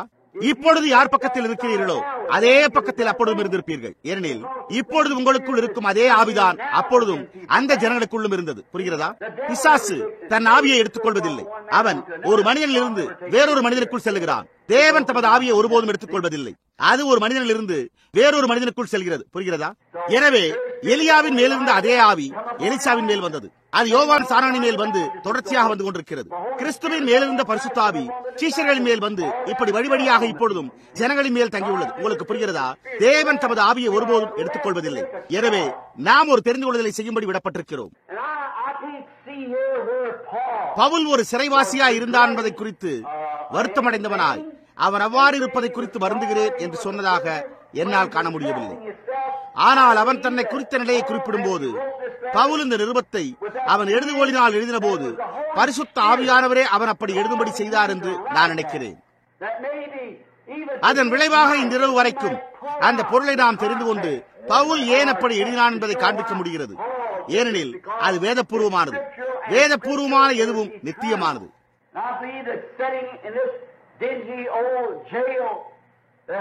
இந்த பழைய சிறையின் இருட்டறையில் உட்கார்ந்து கொண்டு அவன் இயேசு கிறிஸ்துவினால் கட்டப்பட்டவன் என்று தன் சக ஊழியக்காரனான சகோதரனுக்கு எழுதினான் என்று நான் நினைக்கிறேன். எனவே அவனை சுற்றிலும் இருந்த சூழ்நிலையை அவனால் வெளிப்படுத்த முடிந்தது. அவன் சிறையில் இருந்தான். ஆனால் அவன் அதை குறித்து இந்த கிறிஸ்துவின் ஊழியக்காரனிடம் தன் உடன் ஊழியக்காரனிடம் கூறவில்லை. அவன் இயேசு கிறிஸ்துவின் வார்த்தைக்கு கட்டப்பட்ட ஒருவனாய் இருந்தான் என்பதையே குறிப்பிடுகிறான். ஏனெனில் கிறிஸ்துவே வார்த்தையாயிருக்கிறார். பவுல் தன் காலத்தில் சிறந்த மேதையாக இருந்தான். அவனுக்கு பெரியவனாக வேண்டும் என்னும் ஆவல் குடிகொண்டிருந்தது.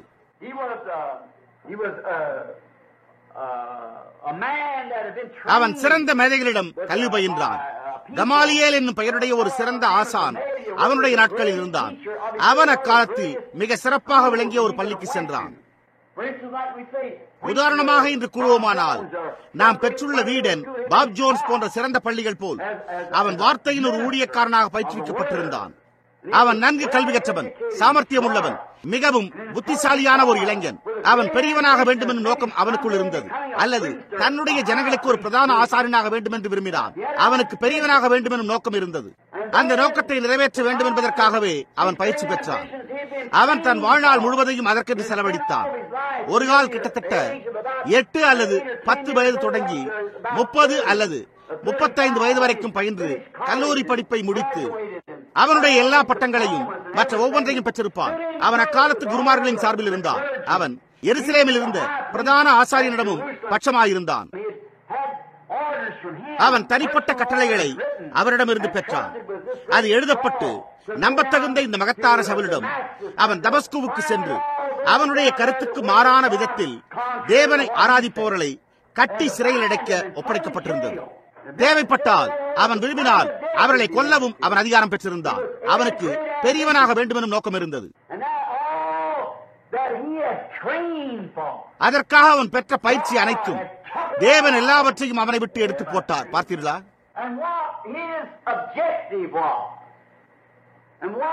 அவனுடைய நோக்கம் அதை நிறைவேற்ற அவன் தந்தை அவனுக்கு செலவு செய்த தொகை, அவன் தாய் தந்தை அவன் பெரியவனாக வேண்டும் என்று கொண்டிருந்த நோக்கம், இவையெல்லாம் அவனை விட்டு நீக்கப்பட்டது. ஏனெனில் தேவன் அவனுக்காக வேறொன்றை வைத்திருந்தார்.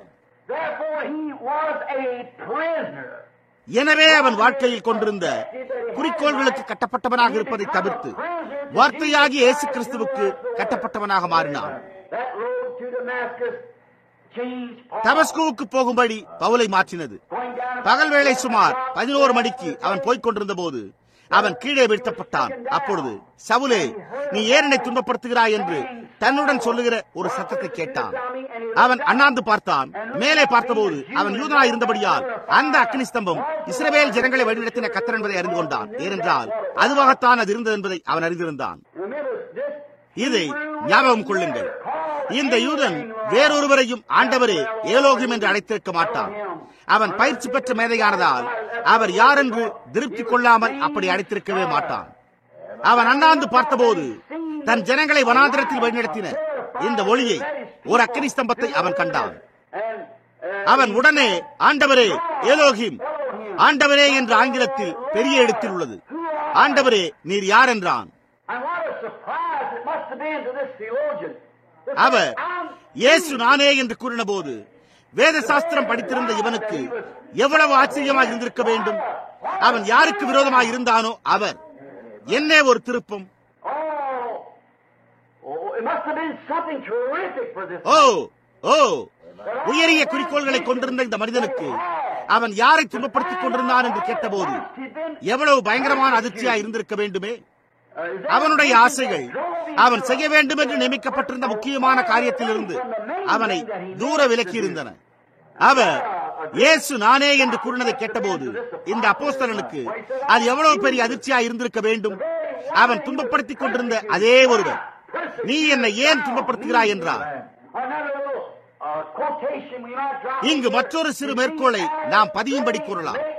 அதாவது, சபையை பரியாசம் செய்கிறவர்கள் உண்மையில் சபையை பரியாசம் செய்யவில்லை, அவர்கள் இயேசுவையே பரியாசம் செய்கிறார்கள் என்பதை நீங்கள் புரிந்து கொள்ளலாம். ஏன் என்னை துன்பப்படுத்துகிறாய்? நுண்ணறிவு படைத்த பவுல் அவன் இந்த கூட்டத்தினரை துன்புறுத்தினதன் மூலம் அவன் சேவிப்பதாக உரிமை கோரின அந்த தேவனை துன்புறுத்தினான் என்பதை அவனால் எப்படி நம்ப முடிந்திருக்கும்? இதை அதிகமாக விளக்க அவசியமில்லை என்று நான் எண்ணுகிறேன். நான் இங்கே கூறுவதன் அர்த்தத்தை புரிந்து கொள்ள நாம் அனைவரும் நன்கு பயிற்சிக்கப்பட்டிருக்கிறோம் என்று நான் எண்ணுகிறேன். அதே காரியம்தான் இன்றைக்கும் நடந்து கொண்டிருக்கிறது. பவுல் அறியாமையின் காரணமாக இருப்பினும் அவன் புத்திசாலி, சாமர்த்தியம் உள்ளவன். அவன் துன்பப்படுத்தின படிப்பில்லாத கலிலேயர்களை காட்டிலும் மிகவும் சாமர்த்தியம் உள்ளவன். இவர்கள் தங்கள் தாழ்மையில் கர்த்தரான இந்த மனிதனை ஏற்றுக்கொண்டனர். ஆனால் பவுலோ அதிகம் படித்தும் முன்னறிவு படைத்திருந்தும் கூட அவனால் அதை ஏற்றுக்கொள்ள முடியவில்லை. தமஸ்குவுக்கு போகும் வழியில் அது அவனுக்கு எத்தகைய திருப்பமாய் இருந்திருக்கும். அவன் குருடாக்கப்பட்டிருந்தான். எனவே அவனால் தன் கட்டளையை நிறைவேற்ற முடியவில்லை.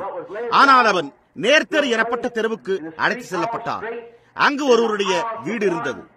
அப்பொழுது அனனியா என்னும் பெயருடைய ஒரு தீர்க்கதரிசி அவனை அங்கு சந்தித்தான். பவுல் வருவதை அவன் ஏற்கனவே தரிசனத்தில் கண்டிருந்தான். அவன் இருந்த இடத்தை இவன் அடைந்து உள்ளே சென்றான். அப்பொழுது அவன், சகோதரனாகிய சவுலே, நீ வந்த வழியில் உனக்கு தரிசனமான கர்த்தர் நீ பார்வையடையும் படிக்கும் பரிசுத்த ஆவியினால் நிரப்பப்படும் படிக்கும் உன்மேல் கைகளை வைக்கும்படி என்னை அனுப்பினார் என்றான்.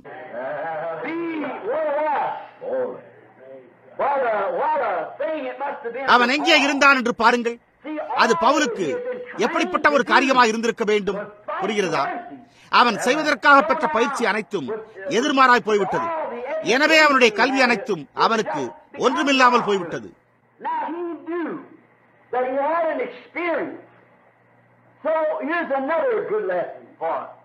அவருக்கு ஒரு அனுபவம் உண்டானது என்று அவன் அறிந்து கொண்டான். இது இங்கு நமக்கு மற்றும் ஒரு பாடமாய் உள்ளது. அதாவது அனுபவம் மாத்திரம் போதாது, அது கர்த்தருடைய வார்த்தையின்படி உள்ள அனுபவமாக இருக்க வேண்டும். எனவே அவன் அதை கண்டு அது அவனுக்கு முன்பிருந்த மற்றவர்கள் பெற்ற மகத்தான ஒன்று என்பதை அறிந்து அரபி தேசத்து பாலைவனத்தில் 3 வருடம் 6 மாதங்கள் செலவழித்து அப்பொழுதிருந்து வேதமான பழைய ஏற்பாட்டை எடுத்துக்கொண்டு அங்கு சென்று இது வேதபூர்வமானதா என்று அவன் கொண்டிருந்த அனுபவத்தோடு அதனை ஒப்பிட்டு பார்த்தான். அவன், அது ஒரு சிறு சம்பவம் என்று நான் இருக்கிறேன், நான் அறிவாளிகளையே பின்பற்றுவேன் என்று கூறி சென்று விட்டிருந்தால் என்னவா இருந்திருக்கும்? அவன் ஏதோ ஒன்றுக்கு கட்டப்பட்டவனாக ஒரு சிறைவாசியாக வேண்டியிருந்தது. எனவே அவன் ஒப்பிட்டு பார்த்த பிறகு முன்னடையாளங்களை உபயோகித்து எபிரேயர் நிருபத்தை எழுதினான் என்பதில் வியப்பொன்றுமில்லையே. பார்த்தீர்களா? 3.5 வருட காலமாக அவன் அங்கு வார்த்தையில் கிடந்திருந்து அவனை அழைத்த அதே தேவன் அவனுடைய அறிவு அனைத்தையும் மாற்றுவதைக் கண்டான். அவனுடைய சிந்தனை அனைத்தும், அவன் எதுவாக இருக்க பயிற்சி பெற்றிருந்தானோ அவை அனைத்தையும், அவனுடைய நோக்கம் அனைத்தும் அவனை விட்டு துடைத்து எடுத்து போட்டார். அவன் கட்டப்பட்டவனானான். தேவனுடைய அன்பு மிக அதிகமாக இருந்து வெளிப்பாட்டை பெற்றபோது அவனால் அதிலிருந்து விலகிச் செல்ல முடியவில்லை. தேவனை சந்திக்கும் ஒவ்வொரு உண்மையான விசுவாசியின் அனுபவம் அதுவே. நீங்கள் பெரிய ஒன்றுடன் தொடர்பு கொள்ள நேரிடும் போது நீங்கள் மற்றெல்லாவற்றையும் விட்டு அதற்கு கட்டப்பட்டவர்களாகி விடுகிறீர்கள். புரிகிறதா? மற்றெல்லாவற்றிலிருந்தும் நீங்கள் விலகி இதற்கு உங்களை கட்டப்பட்டவர்களாக்கி விடுகிறீர்கள். ஒருமுறை இயேசு, பரலோக ராஜ்யம் ஒரு விலையுயர்ந்த முத்தை வாங்கும் வியாபாரிக்கு ஒப்பாயிருக்கிறது. அவன் அந்த விலையுயர்ந்த முத்தை கண்டு தனக்குண்டான எல்லாவற்றையும் விற்று அந்த முத்தை கொள்ளுகிறான் என்று கூறி வெளிப்படுத்தினார். அந்த விதமாகத்தான் இங்கு உள்ளது. உங்களுக்கு அறிவில் விளைந்த கருத்து உள்ளது, உங்களுக்கு ஒரு வேதசாஸ்திர அனுபவம் உள்ளது. ஆனால் நீங்கள் உண்மையானதை கண்டுகொள்ளும் நேரம் வரும்போது நீங்கள் எல்லாவற்றையும் விட்டுவிட்டு அதற்குள் நுழைந்து மறைத்துக் கொள்ளுகிறீர்கள். அது என்னவா இருந்தது என்று பவுல் அறிந்திருந்தான். அவன் ஏதோ ஒன்றுக்குள் சேணம் பூட்டப்பட்டிருந்தான் என்று அவன் அறிந்து கொண்டான். நாம் ஏதோ ஒன்றை இழுக்க நாம் ஒரு குதிரைக்கு சேணம் பூட்டிக் கொண்டு வருவது போலே ஆகும்.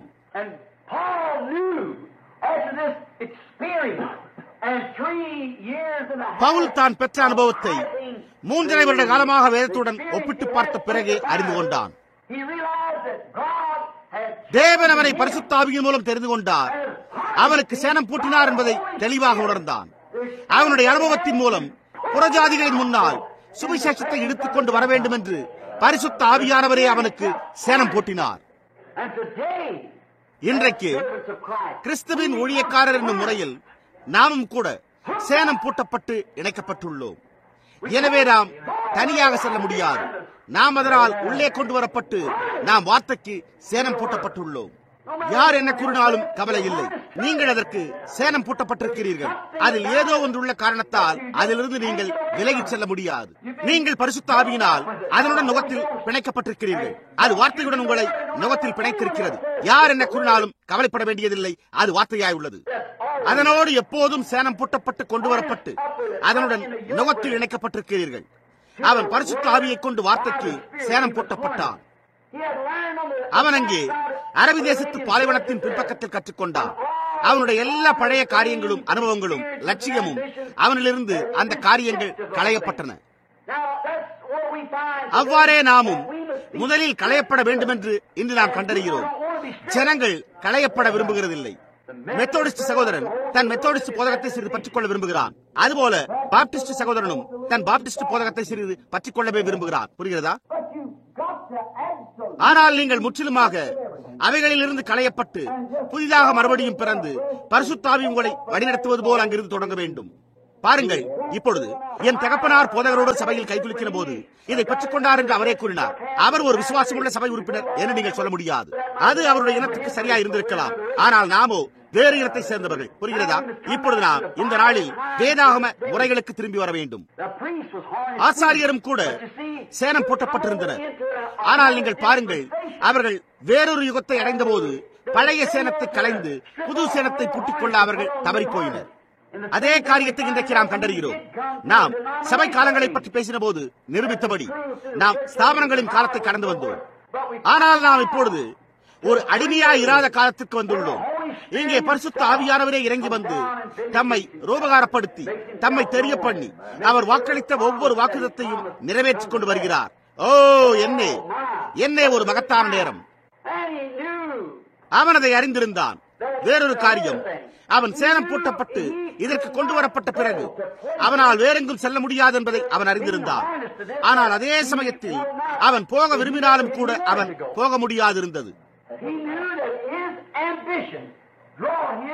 அவன் பெரியவனாக வேண்டுமெனும் குறிக்கோள் அவன் வரும்படி அழைக்கப்பட்டிருந்த சகோதரர் மத்தியில் அவன் போக தூண்டினாலும் அவன் வேறொன்றை செய்ய ஆவியில் நெருக்கப்பட்டான். அவன் தனக்கு சொந்தமானவனாய் இருக்கவில்லை.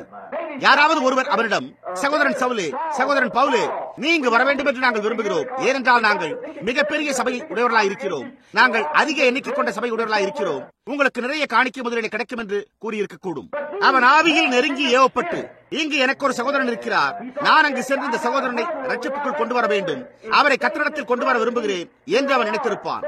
ஆனால் அதே சமயத்தில் வேறெங்கோ சொல்லும்படி ஆவியானவர் அவனை நெருக்கி ஏவினார்.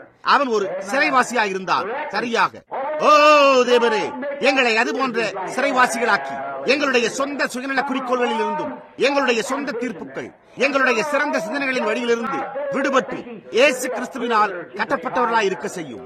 நான் இயேசு கிறிஸ்துவுக்கு ஒரு சிறைவாசியாக இருக்கிறேன் என்பதே ஒரு மகத்தான வாக்குமூலம் என்று நான் கருதுகிறேன். ஞாபகம் கொள்ளுங்கள், அவரே வார்த்தை. புரிகிறதா? யார் என்ன நினைத்தாலும் கவலைப்பட வேண்டியதில்லை. அது வார்த்தையாய் உள்ளது. புரிகிறதா? நீங்கள் வார்த்தைக்கு ஒரு சிறைவாசியாய் இருந்தால் எந்த ஸ்தாபனமும் உங்களை அதிலிருந்து விலகச் செய்ய முடியாது. அது வார்த்தை. அதற்கு நீங்கள் கட்டப்பட்டவர்களாய் இருக்கிறீர்கள். அவ்வளவுதான். அது செயல்படுகிற விதமாகவே நீங்களும் நடந்து கொள்ள வேண்டும். அவன் போக விரும்பின குறிப்பிட்ட இடங்களுக்கு அவனால் செல்ல முடியவில்லை. காரணம் ஏன்? பரிசுத்த ஆவி அவனை தடை செய்தார்.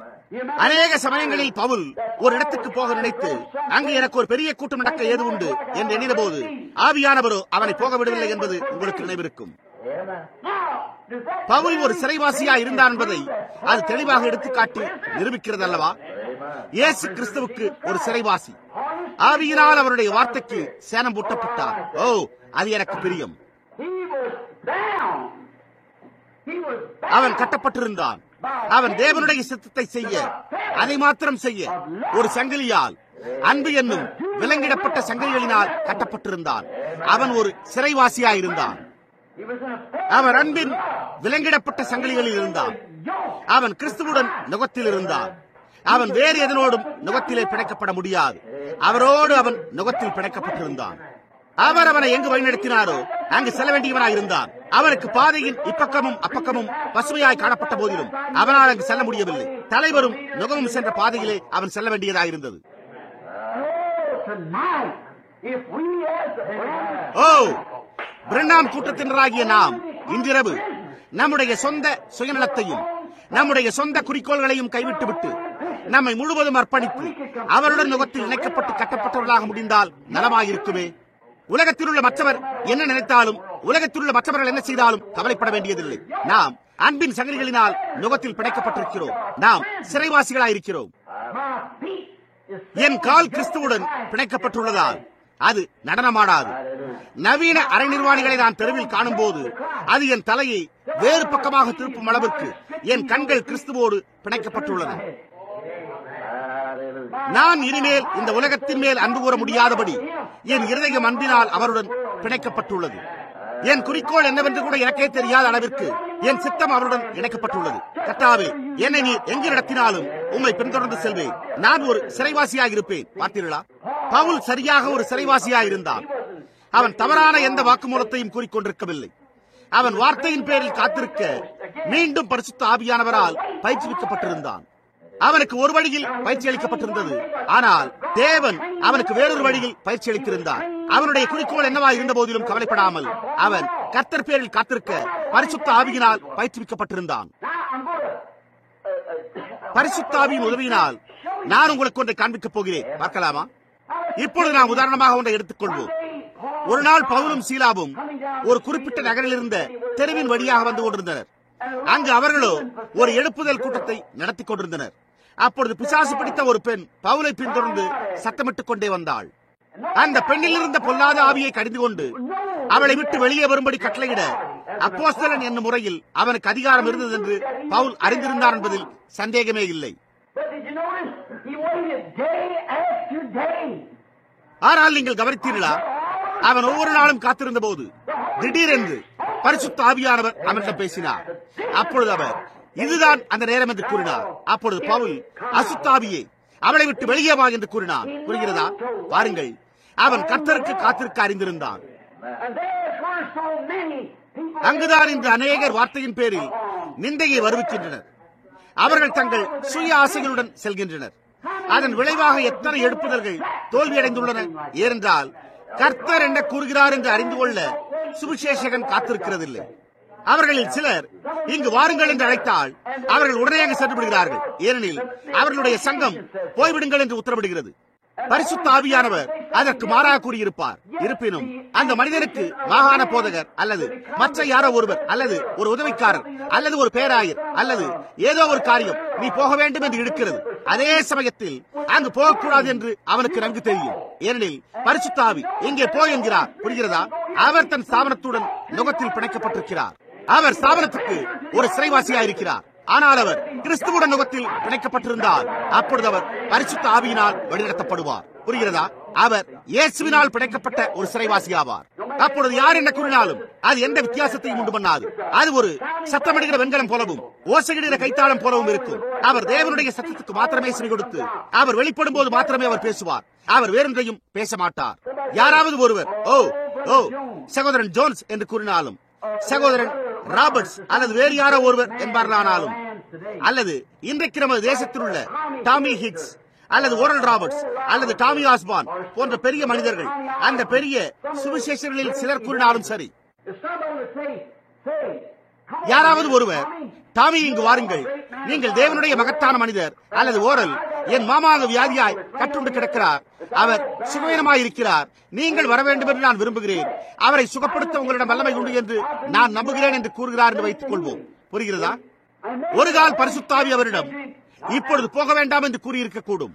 ஆயினும் அதே சமயத்தில் அந்த மனிதரிடம் அவர் கொண்டுள்ள நட்பின் நிமித்தம் அவர் அவருடன் செல்ல கடமைப்பட்டிருக்கிறார். அவர் அப்படி போகாவிட்டால் அந்த மனிதனுக்கு சத்ருவாகி விடுகிறார். அந்த மனிதன் அவர் இன்னாரிடம் சென்று அந்த பிள்ளைக்கு அல்லது அந்த பையனை சுகமாக்கினார். அவர் அதை செய்தது எனக்கு தெரியும். பாருங்கள், நான் அநேக ஆண்டுகளாக அவர் நண்பராக இருந்தும் கூட என்னுடைய இடத்திற்கு வரமாட்டேன் என்கிறார் என்று கூறுவார்.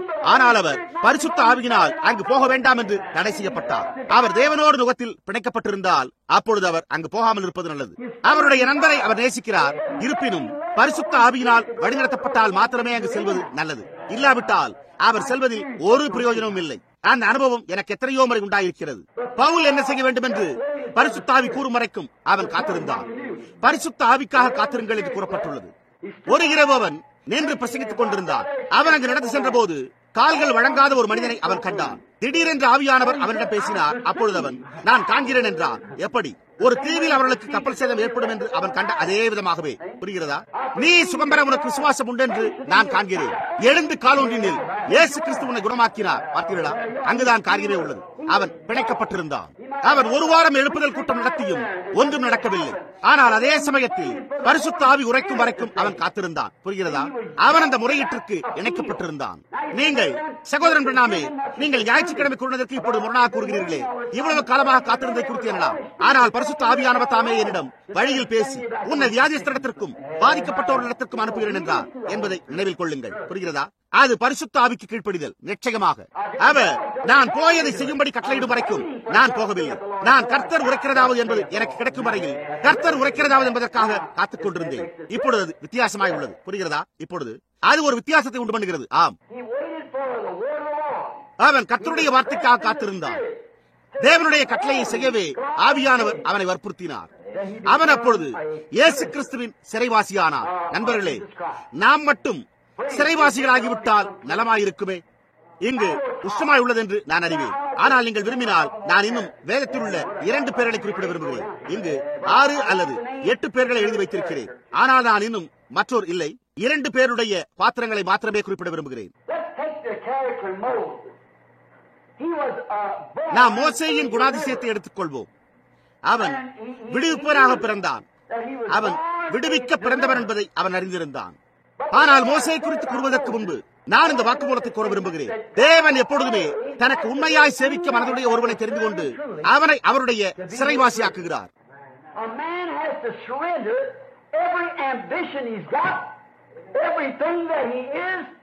ஒரு மனிதன் தனக்குள்ள சுயாசை அனைத்தும், அவனுக்குள்ள அனைத்தும், ஒவ்வொரு காரியமும், அவனுடைய ஜீவன், ஆத்துமா, சரீரம், சித்தம், சுயாசை அனைத்தும் ஒப்புவித்து வார்த்தையாகிய கிறிஸ்துவுக்கு முற்றிலும் கட்டப்பட்டவனாகி தேவனை சேவிக்க வேண்டும்.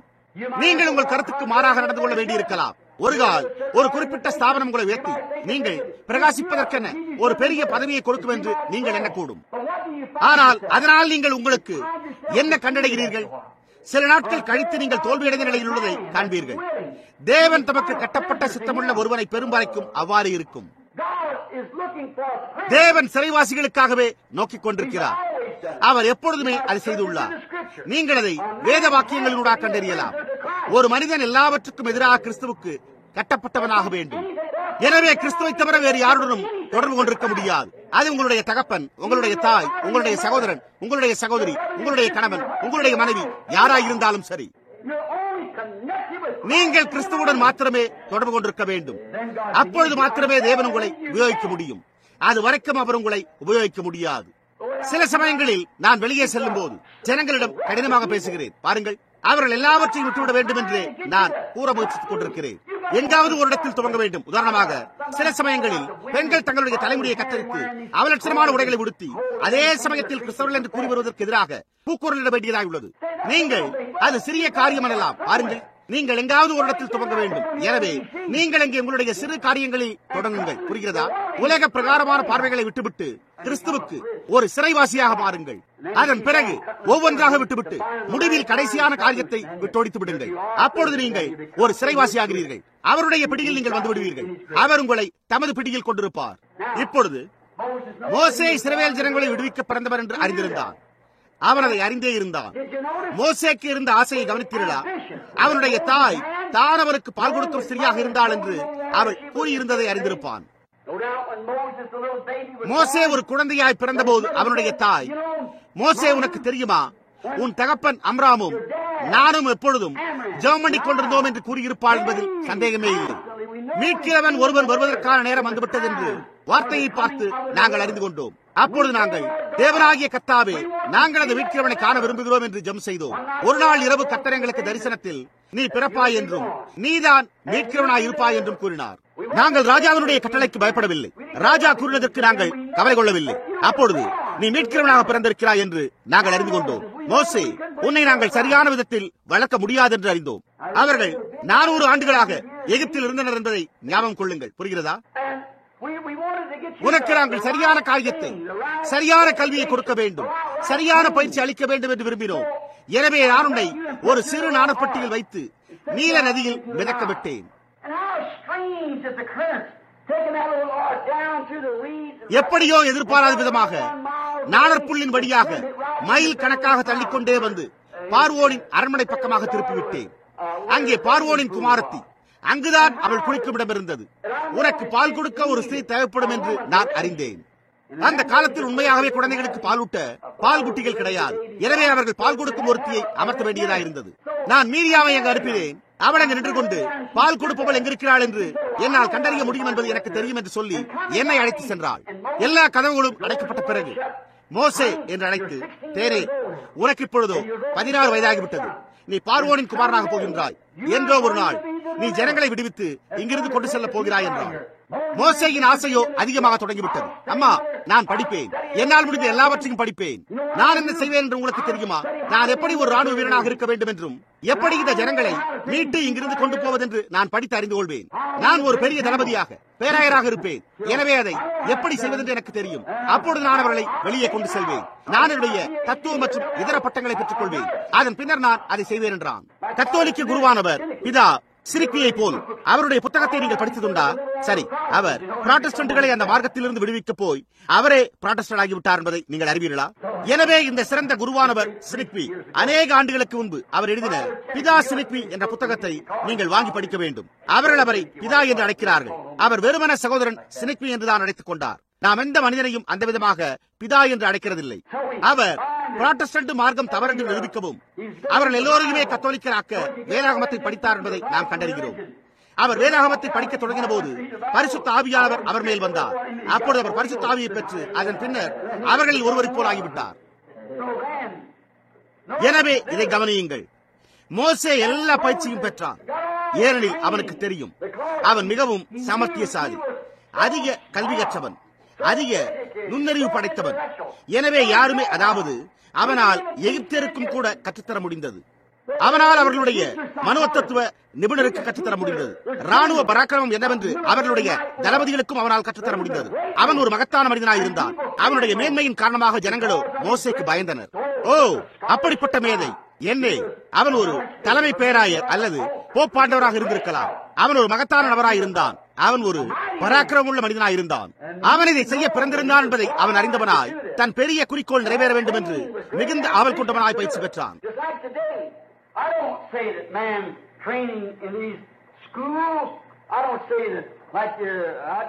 இன்றைக்கு நடப்பது போல நான் அந்த மனிதர்களை வேதாகம பள்ளிகளில் பயிற்சி பெற்றவர்களை கூறவில்லை.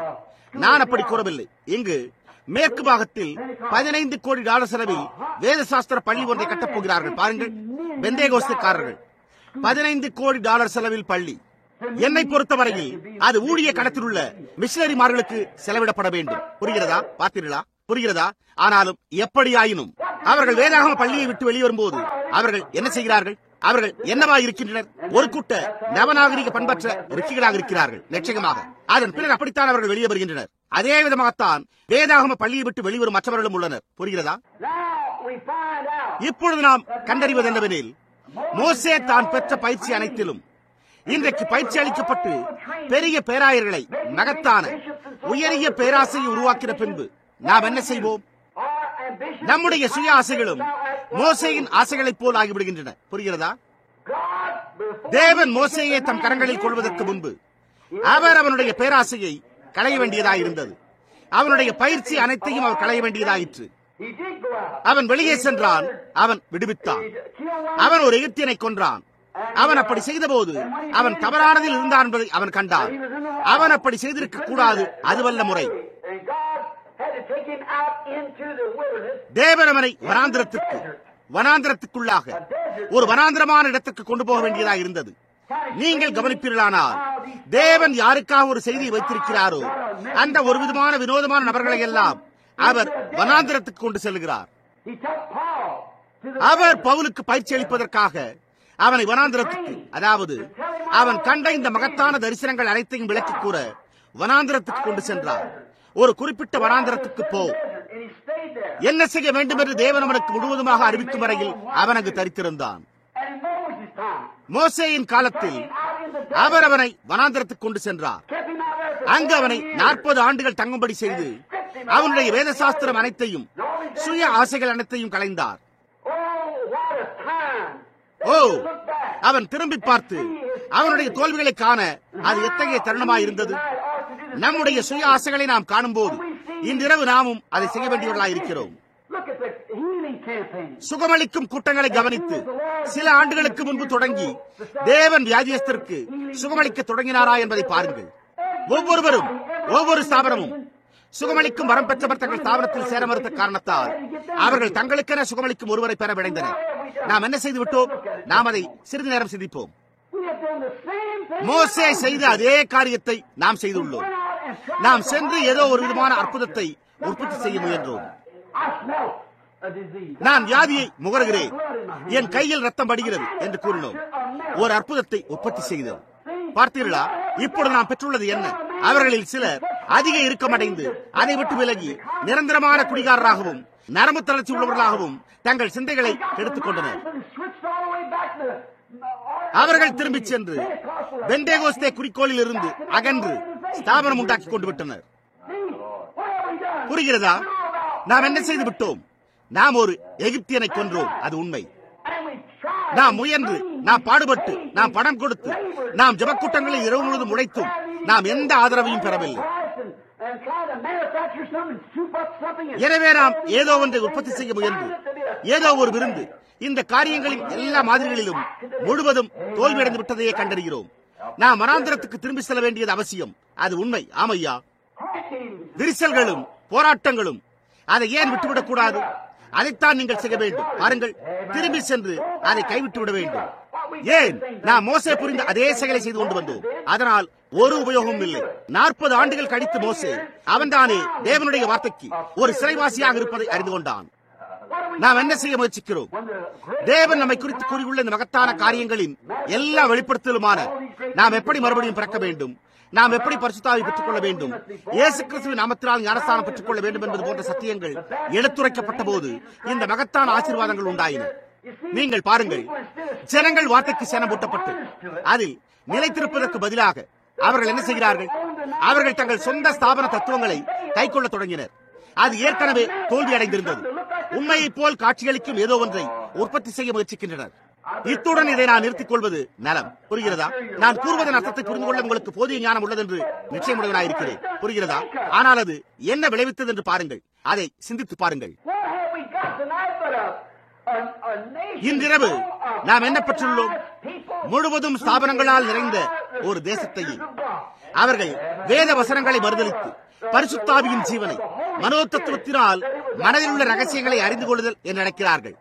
அப்படிப்பட்டவர்களை அவர்கள் சபைக்குள் அனுமதிக்க மறுத்து பரிசுத்த ஆவியானவர் வெளிப்படுத்தி வேதபூர்வமானது என்று நிரூபித்த சர்பத்தின் வித்து நித்திய பாதுகாப்பு போன்றவர்களை பிரசங்கிக்க அனுமதி அளிப்பதில்லை. அது தவறு என்று என்னிடமிருந்து நிரூபிக்க நான் சவாலுக்கு மேல் சவாலிட்டிருக்கிறேன். அவர்கள் எதை பெற்றிருக்கிறார்கள்? லூத்தரும் மற்றவர்களும் பெற்றிருந்த அதே காரியத்தையே பாருங்கள். எகிப்தியனை கொன்று போடுதல். அது என்னவாயிருந்தது? ஒரு கால அதுவோ ஒரு மனிதனை தன் திருட்டுத்தனத்திலிருந்து திருப்பி இருக்கக்கூடும், அல்லது தன் மனைவிக்கு உண்மையாய் வாழும்படி செய்திருக்கக்கூடும். ஆனால் நீங்கள் அவரை என்ன செய்து விட்டீர்கள்? எங்கள் ஸ்தாபனத்தை சேர்ந்து கொள்ளுங்கள் என்று கூறி ஒரு சபை அங்கத்தினராக்கி விட்டீர்கள். பார்த்தீர்களா? மோசே தான் பெற்றிருந்த 40 ஆண்டுகால பயிற்சியின் வெற்றியாய் மரித்து நாற்றமெடுத்த ஒரே ஒரு மனிதனை மாத்திரமே சுட்டி காண்பிக்க முடிந்தது. மரித்து அழுகி நாற்றமெடுத்த ஒரே ஒரு எகிப்தியனை. இன்றிரவும் ஏறக்குறைய அதே விதமாய் உள்ளது.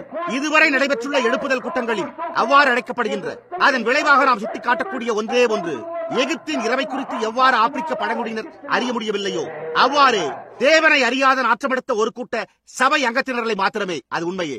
அதாவது தேவனுடைய வார்த்தை குறித்து அவர்களிடம் கூறி பாருங்கள். அப்பொழுது அவர்களோ நான் அதை விசுவாசிக்கிறதில்லை என்பார்கள். மேலும் நீங்கள் என்ன கூறினாலும் நான் கவலைப்பட மாட்டேன், நான் அதை விசுவாசிப்பதில்லை என்கிறார்கள். பார்த்தீர்களா? புரிகிறதா?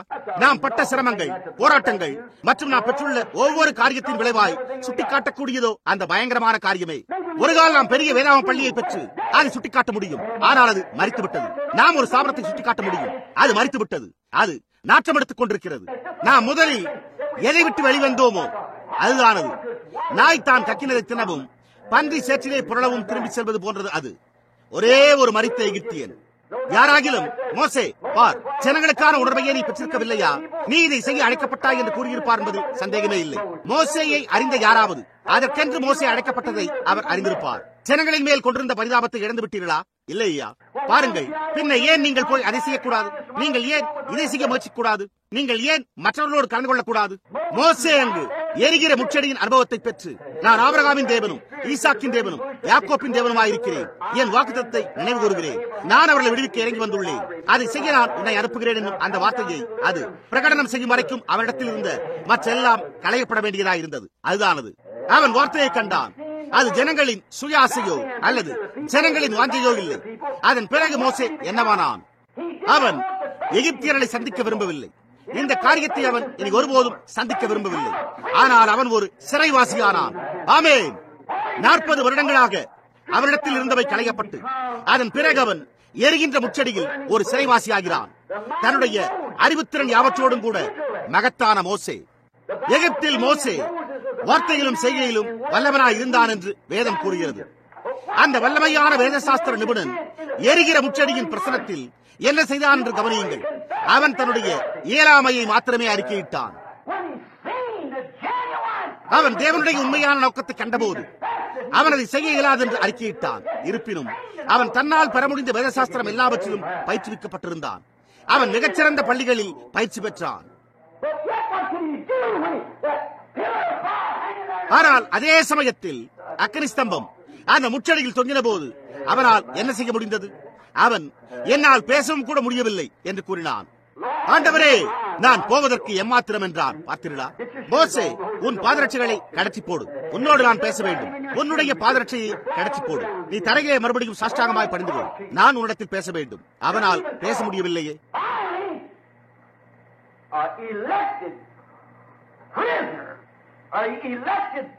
முடிவிலே தெரிந்து கொள்ளப்பட்ட ஒரு சிறைவாசியாக, தெரிந்து கொள்ளப்பட்ட ஒரு தீர்க்கதரிசியாக, அந்த விதமாகவே பவுல் தெரிந்து கொள்ளப்பட்டார்.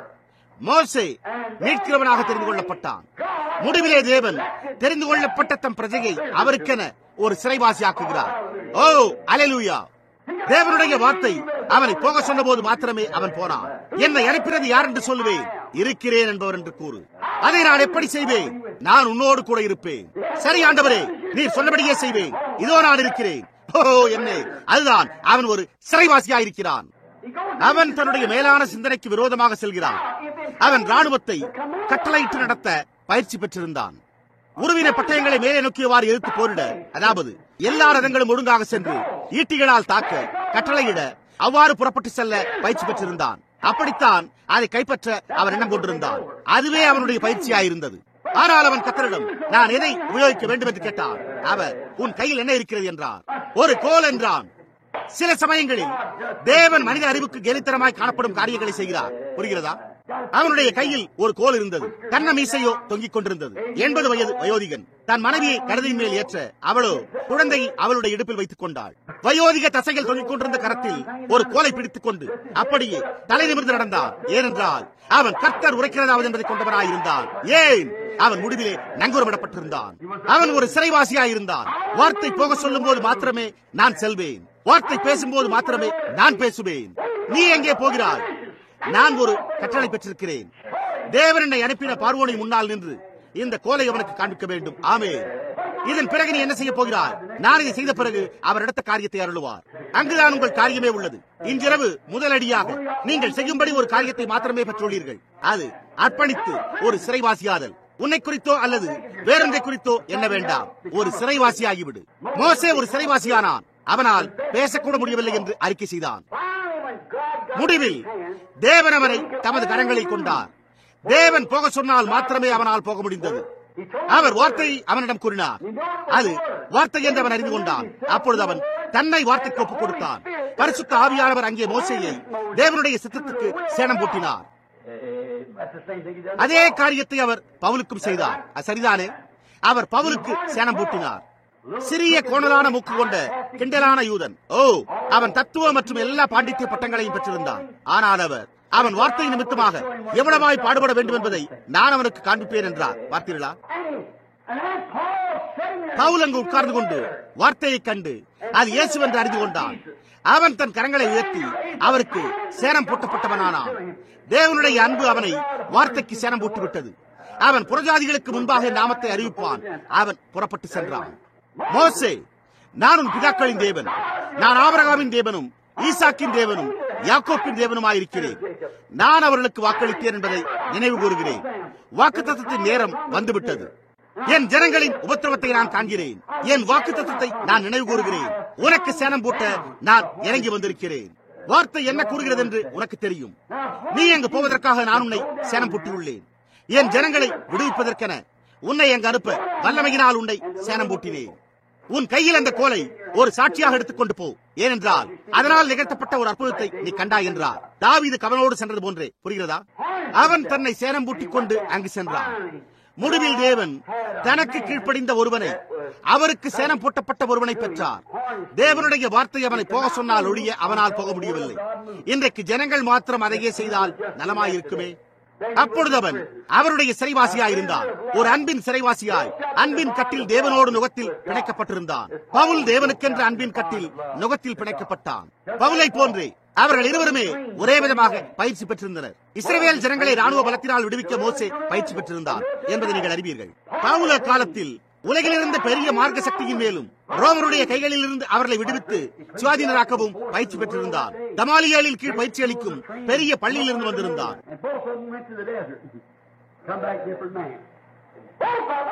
இருவரும் வனாந்தரத்துக்கு சென்று வித்தியாசமான மனிதர்களாய் திரும்பி வந்தனர். இருவரும் அக்கினி ஸ்தம்பத்தை கண்டனர். இருவரும் தீர்க்கதரிசிகள். சரியா? இருவரும் தீர்க்கதரிசிகள். இருவரும் அக்கினி ஸ்தம்பத்தில் இருந்து பேசப்படுவதை கற்றனர். அது முற்றிலும் உண்மை. இருவரும் விடுவிப்பதற்கென தோன்றினார்கள். இருவரும் வனாந்தரத்துக்கு சென்றனர். தங்கள் வீடுகளை விட்டு வனாந்தரத்துக்கு சென்று கண்டறிய, அதாவது தங்களுடைய ஜனங்களையும் மற்ற எல்லாவற்றையும் விட்டு தேவனுடைய சித்தத்தை அறிந்து கொள்ள சென்றனர். புரிகிறதா? அவர்கள் ஒரே விதமான பயிற்சி பெற்றிருந்தனர். ஆனால் தேவனோ அவர்களை வேறு விதமாக மாற்றினார். அவர்கள் முற்றிலும் ஒரு சிறைவாசிகளாகி அவர்கள் விருப்பப்படி நடவாமல் அவர்கள் எப்படி நடந்து கொள்ள வேண்டும் என்று தேவன் விரும்பினாரோ அதே விதமாக நடந்தனர். அவர் நேற்று மீண்டும் என்று மாறாதவராய் இருக்கிறார். இவைகளை கூற நமக்கு இன்னும் 10 நிமிடங்கள் கிடைக்குமா? நான் இன்னும் மற்றொரு குணாதிசயம் கொண்ட நபரை குறித்து துரிதமாக கூற உள்ளேன். இப்பொழுது அந்த ஒருவர் என் கண்முன் தோன்றுவதை நான் காண்கிறேன். அவருடைய பெயர் யோசேப்பு. அவன் தெரிந்து கொள்ளப்பட்ட குமாரன். அவன் இயேசு கிறிஸ்துவுக்கு ஒரு பரிபூர்ண முன்னடையாளமாக திகழ்ந்தான். அவன் ஒரு தீர்க்கதரிசியாக பிறந்தான். அவனும் ஒரு தீர்க்கதரிசியாக கூட இருந்தான். புரிகிறதா? அவனால் தரிசனங்களை காண முடிந்தது. அவன் ஒரு சிறுவனாய் இருந்தபோது அவன் சிங்காசனத்தில் விற்றிருந்து அவனுடைய சகோதரர்கள் அவனை வணங்குவது போல் தரிசனம் கண்டான். பார்த்தீர்களா? ஆனால் கவனியுங்கள், அவன் ஒரு பெரிய நபராய் இருந்ததாக நினைத்துக் கொண்டான். புரிகிறதா? ஆனால் தேவன் என்ன செய்ய வேண்டியதாக இருந்தது? அவர் மற்றவர்களுக்கு செய்திருந்த அதே காரியத்தையே செய்தார். ஏனென்றால் மோசே ஒரு மீட்கிறவனாயிருந்தான், பவுல் ஒரு மீட்கிறவனாயிருந்தான், இப்பொழுது யோசேப்பும் ஒரு மீட்கிறவனாயிருந்தான். அவன் தன் ஜனங்களை பஞ்சத்திலிருந்து ரட்சித்தான். தேவன் அவனுக்கு என்ன செய்ய வேண்டியதாக இருந்தது? அவனை சிறையில் அடைக்க வேண்டியதாக இருந்தது. நேராக சிறையில் அவனை வைத்தார். ஆமையா, அவன் தன் சகோதரர்களால் ஒரு எகிப்தியருக்கு விற்கப்பட்டான் என்பது நினைவிருக்கட்டும். அவர்கள் அவனை போத்திபாருக்கு விற்றனர்.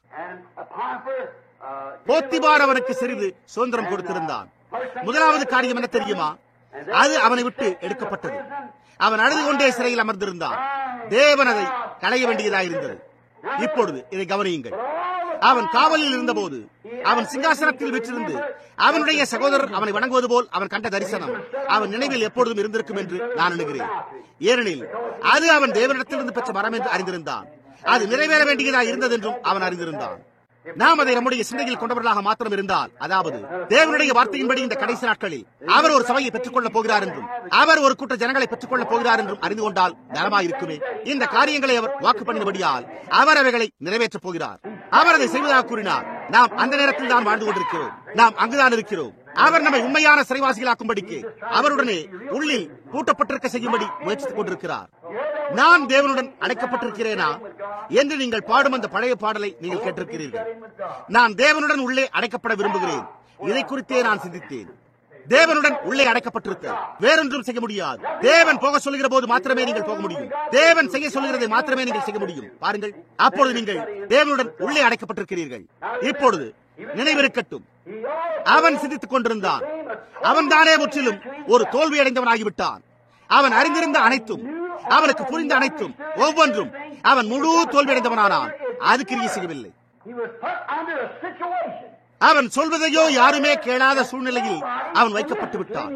அவன் ஒரு சிறைவாசியாயிருந்தான்.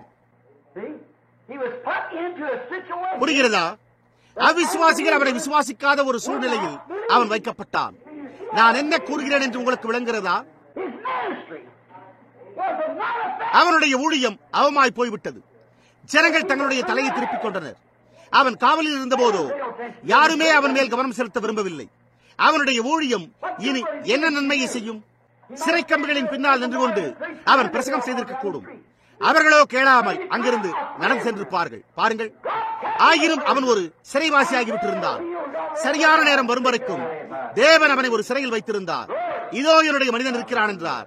மகிமை, முழு தோல்வி. முடிவிலே தேவன் அவனண்டை அவனுடைய சிறைக்கு வந்தார். அவர் பவுலிடமும் மற்றவர்களிடமும் வந்தது போலவே அவர் யோசேப்பிடம் வந்தார். அவனை அங்கிருந்து வெளியே கொண்டு வர அவர் அவனுக்கு அளித்திருந்த வரத்தை உபயோகித்தார். அது உண்மை. அவர் அவனை சிறையிலிருந்து வெளியே கொண்டு வந்தார். அவன் என்ன செய்தான்? அவர் அவனை சிறையிலிருந்து வெளியே கொண்டு வந்தவுடனே அவனுக்கு தன்னுடைய ராஜாவினால் அதிகாரம் அளிக்கப்பட்டது. யாருக்கு கீழ் அடங்கியிருந்தானோ அவருக்கு பக்கத்திலே உட்கார்ந்தான். அவன் சிறையிலிருந்து வெளியே கொண்டு வரப்பட்டு அவன் சொன்னதெல்லாம் நிறைவேற்றத்தக்கதாக அவனுக்கு அதிகாரம் அளிக்கப்பட்டது. ஆமென். அவன் ஒரு நோக்கத்துக்காகவே பிறந்தான் என்று எப்பொழுதும் தன் மனதில் கொண்டிருந்தவனாய் அவனுடைய சிறையில் இருந்தான். அவன் ஒரு ராஜாவின் அருகில் உட்காரப் போவதாக இருந்தான். மற்றவர்கள் எல்லோரும் அவர்களுடைய முழங்கால்களை முடக்கி அவனை வணங்கப் போவதாக இருந்தது. அப்படித்தான் அவன் கண்ட தரிசனம் உரைத்தது. ஆமென். ஆனால் அவனுடைய தரிசனம் முழுவதுமாக நிறைவேறுவதற்கு முன்பு அவன் ஒரு சிறைவாசியாய் இருக்க வேண்டியதாக இருந்தது. ஆமென். அதன் பிறகு அவன் ஆளுகை செய்பவனானான். அவன் தன்னுடைய சிறை விட்டு வெளியே வந்து தேவனுடைய வார்த்தைக்கு ஒரு சிறைவாசியாகி தேவன் அவன் வாயில் கூறும்படி போடுகிறதை மாத்திரமே அவனால் கூற முடிந்தது. அப்பொழுது தேவன் அவன் மூலம் அசைவாடினார்.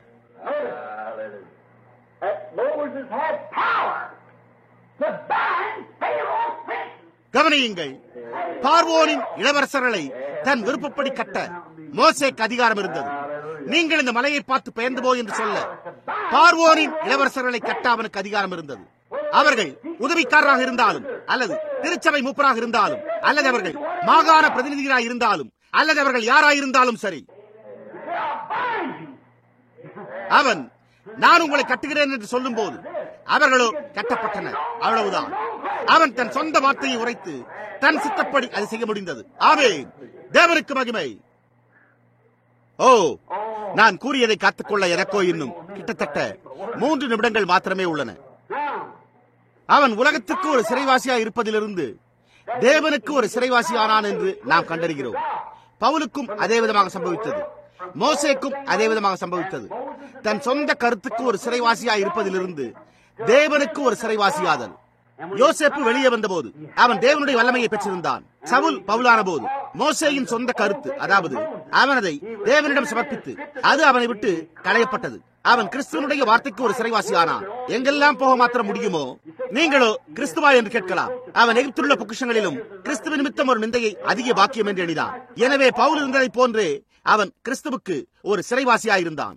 அவர்கள் மூவரும் தீர்க்கதரிசிகளாய் இருந்தனர் என்பதை ஞாபகம் கொள்ளுங்கள். புரிகிறதா? அவர்கள் தேவனுடைய சித்தத்துக்கும் அவருடைய வழிகளுக்கும் ஒரு சிறைவாசிகளாவதற்கென தங்கள் சொந்த கருத்துக்கள் அவர்களை விட்டு களையப்பட வேண்டியதாயிருந்தது.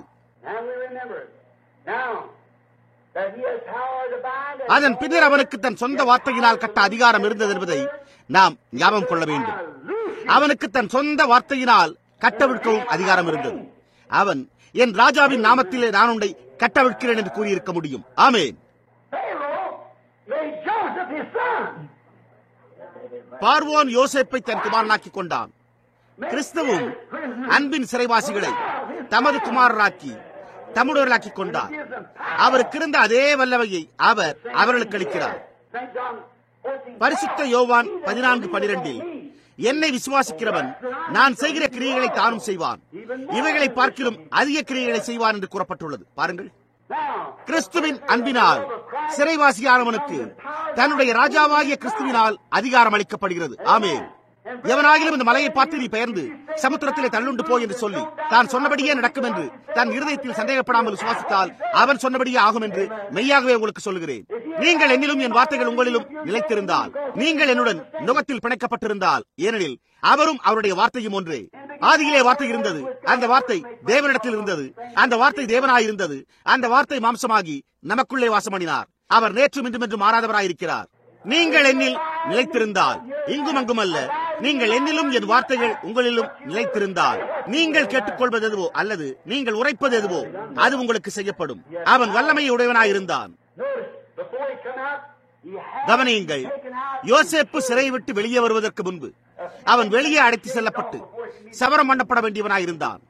ஓ, தேவன் சில நேரங்களில் தம்முடைய பிள்ளைகளை அந்த விதமாக வெளியே கொண்டு போய் அவர்களுடைய சுய சித்தங்கள் சிலவற்றை சவரம் பண்ணுகிறார். அதன் மூலம் அவர்கள் செய்ய வேண்டும் என்று விரும்பினதை அவர்கள் செய்ய முடியாது என்பதை காண்பிக்கிறார். நான் என்ன கூறுகிறேன் என்பதை நீங்கள் புரிந்து கொள்ளுங்கள். அவர்கள் விரும்புவதை செய்வதற்கு அவர்களுக்கு சுயாதீனம் கிடையாது. அவர்கள் முழு அதிகாரத்துக்குள் வந்து கிறிஸ்துவின் அன்பின் அடிமைகளாவதற்கு முன்பு அவர்கள் சவரம் பண்ணப்பட்டு அவர் முன்னிலையில் நிறுத்தப்பட வேண்டும். சில சமயங்களில் அப்படி செய்ய, அவர்களுக்கு சவரம் செய்ய அவர் அவர்களை வனாந்தரத்துக்கு கொண்டு செல்கிறார். அதன் பின்னர் அவர்களை வெளியே கொண்டு வந்து அவர்களை அவர் நியமித்திருந்த நோக்கத்தை நிறைவேற்ற அபிஷேகம் பண்ணப்பட்டவர்களாக்குகிறார். நான் என்ன பொருட்படுத்தி கூறுகிறேன் என்று புரிந்து கொள்கிறீர்களா சகோதரரே? நாம் முடிவு காலத்தில் இருக்கிறோம். மற்ற எல்லா காலங்களிலும் அவர் என்ன செய்திருக்கிறார் என்பதை நினைவில் கொள்ளுங்கள். அவர் எப்பொழுதுமே ஒரு மனிதனை தெரிந்து கொண்டு அவனை தமக்கு ஒரு சிறைவாசியாக்கும்படி செய்ய அவன் தனக்கு சொந்தமான எல்லாவற்றையும் கைவிட வேண்டியதாயுள்ளது. அவன் தேவனுடைய சித்தத்தை முறைப்படி அறிந்து தேவனை பின்பற்ற அவன் அறிந்த எல்லாவற்றையும் தான் பெற்றிருந்த பயிற்சி அனைத்தும் மறந்து கைவிட்டுவிட வேண்டியதாயிருந்தது. அவன் ஒரே நேரத்தில் மனிதன் செய்ய வேண்டிய காரியத்தையும் தேவன் செய்ய வேண்டிய காரியத்தையும் பின்பற்ற முடியாது. அவை ஒன்றுக்கொன்று முரணாய் உள்ளன. நீங்கள் ஒரே நேரத்தில் கிழக்கு நோக்கியும் மேற்கு நோக்கியும் செல்ல முடியாது. நீங்கள் ஒரே நேரத்தில் இடது பக்கமும் வலப்பக்கமும் செல்ல முடியாது. நீங்கள் ஒரே நேரத்தில் சரியானதையும் தவறானதையும் செய்ய முடியாது. நீங்கள் ஒரே நேரத்தில் தேவனையும் மனிதனையும் பின்பற்ற முடியாது. இல்லையா? நீங்கள் ஒரு தேவனை பின்பற்ற வேண்டும் அல்லது மனிதனை பின்பற்ற வேண்டும். ஆகையால் இப்பொழுது நீங்கள் தேவனை பின்பற்ற தேவனுக்கு உங்களை ஒப்புவித்திருந்தால் அப்பொழுது நீங்கள் அந்த தேவனுக்கு, அந்த வார்த்தைக்கு, அந்த சித்தத்துக்கு ஒரு சிறைவாசியாகி விடுகிறீர்கள். யார் என்ன கூறின போதிலும் கவலைப்படாமல் நீங்கள் அதற்கு ஒரு சிறைவாசியாகி விடுகிறீர்கள். கவனியுங்கள், நாம் முடிவு காலத்தில் இருக்கிறோம். விரைந்தோடி கொண்டிருக்கும் இந்த நேரத்தின் கடைசி 2 நிமிடங்களுக்கு முன்பு நான் இதை பயபக்தியுடனும் மரியாதையுடனும் கூற விரும்புகிறேன்.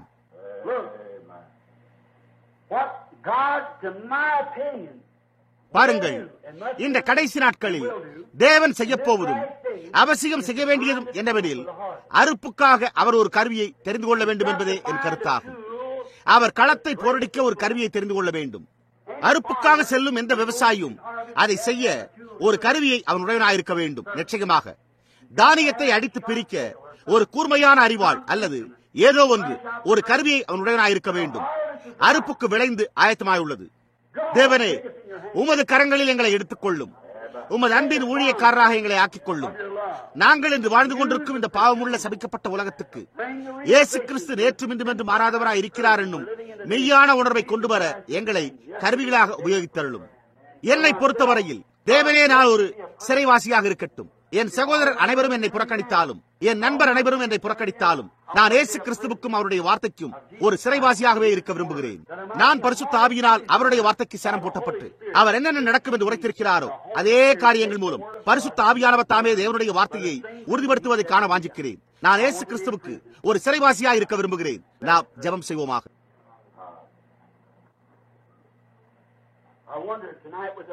நாம் நம்முடைய தலைகளை வழங்கியிருப்பதோடு நாம் கொண்டுள்ள அந்த பேராசையை ஏதோ ஒன்றாக இருக்க வேண்டும் அல்லது ஏதோ ஒன்றாக இருக்கலாம் என நாம் சிந்திப்பதை, ஒரு சுயநல காரியத்தை, இவைகளை நாம் ஒருபுறம் தள்ளி வைக்க முடியாதா என்று இன்றிரவு நான் எதிர்பார்க்கிறேன். இன்றிரவு இங்குள்ள யாரோ ஒரு சிறு பையன் சுற்றுமுற்றும் பார்த்து, நான் பெரியவனாகும் போது நான் இப்படி இருக்கப் போகிறேன், நான் அவ்வாறு இருக்கப் போகிறேன் என்று கூறுவாரோ என்று நான் ஐயமுறுகிறேன். தேவனுடைய சித்தம் உங்கள் வாழ்க்கையில் அசைவதை நீங்கள் உணர்ந்து, இல்லை இல்லை, என் சுய ஆசைகள் அனைத்தையும் இப்பொழுது இழந்து விட்டேன். கடந்த சில நாட்களாக பரிசுத்த ஆவி என்னுடன் பேசிக் கொண்டு வருகிறார். இந்த கடைசி காலத்தில் தேவனுடைய போரடிக்கும் கருவியாக இருக்க நான் என்னையே அவருக்கு ஒப்புக் கொடுக்க விரும்புகிறேன் என்று கூற முடியுமா என்று எதிர்பார்க்கிறேன். இங்குள்ள வாழ்வு பெண்ணாக இருந்தாலும் ஒரு அருமையான நற்பண்புள்ள பெண்ணாக ஆக வேண்டும், அல்லது அழகான பெண்ணாக வர வேண்டும், அல்லது என்றாவது ஒரு நாள் நவநாகரிக திரைப்பட துறையான ஹாலிவுட்டில் நடிக்க வேண்டும் என்னும் எண்ணமுற்றிருந்தால், உங்கள் சுய ஆசைகள் அனைத்தையும் தேவனுடைய சமூகத்திலும் அவருடைய வார்த்தையின் சமூகத்திலும் ஒப்புக் கொடுக்க விருப்பம் இல்லாமல் இருந்தால், தேவனுடைய அழைப்பிற்கு உங்கள் வாழ்க்கையில் செவி கொடுப்பீர்களா என்று எதிர்பார்க்கிறேன். நீங்கள் யார் என்பதை தேவன் அறிவார். நான் எதிர்பார்ப்பதோ, இங்கு சபையில் எங்காகிலும் ஒரு போதகரோ அல்லது ஊழியக்காரரோ ஒரு பணியாளோ எங்கோ இருக்க நேர்ந்தால், நான் எப்பொழுதாவது ஒரு முறை இங்கு வருகிறேன். இன்றிரவு இங்கு அமர்ந்திருப்பவர்களில் 1/3 பகுதியினரை கூட எனக்கு தெரியாது. ஆனால் நான் ஒரு சிலரை மாத்திரமே அறிவேன். அப்படிப்பட்ட நபர் யாராவது இங்கு இருக்க நேர்ந்து, யார் என்ன கூறினாலும் எனக்கு கவலை இல்லை. நான் இப்பொழுது தேவனுக்கு அடிமை. என்ன நேரிட்டாலும் நான் தேவனுடைய வார்த்தையை மாத்திரமே பிரசங்கிக்கப் போகிறேன். என் ஸ்தாபனம் என்னை வெளியே அனுப்பினாலும் எனக்கு கவலை இல்லை. நான் வார்த்தையில் நிலைத்திருக்கப் போகிறேன். நான் அதையே செய்ய போகிறேன். என் சித்தமே தேவனுடைய சித்தம், தேவனுடைய சித்தமே என் சித்தம். நான் இயேசு கிறிஸ்துவுக்கு ஒரு சிறைவாசியாக இருக்க விரும்புகிறேன். அவருடைய கிருபையினாலும் ஒத்தாசையினாலும் நான் அதை செய்வேன் என்று கூற விரும்புவீர்களா என்று நான் எதிர்பார்க்கிறேன்.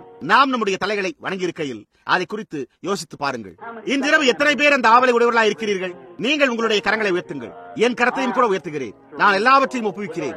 நமது தலைகள் வணங்கியிருப்பதோடு இப்பொழுது இதை நீங்கள் சிந்தித்து நீங்கள் ஜெபிக்கையில் இப்பொழுது மெல்ல பாடுவோம். நான் எல்லாவற்றையும் ஒப்புவிக்கிறேன். நான் எல்லாவற்றையும் ஒப்புவிக்கிறேன்.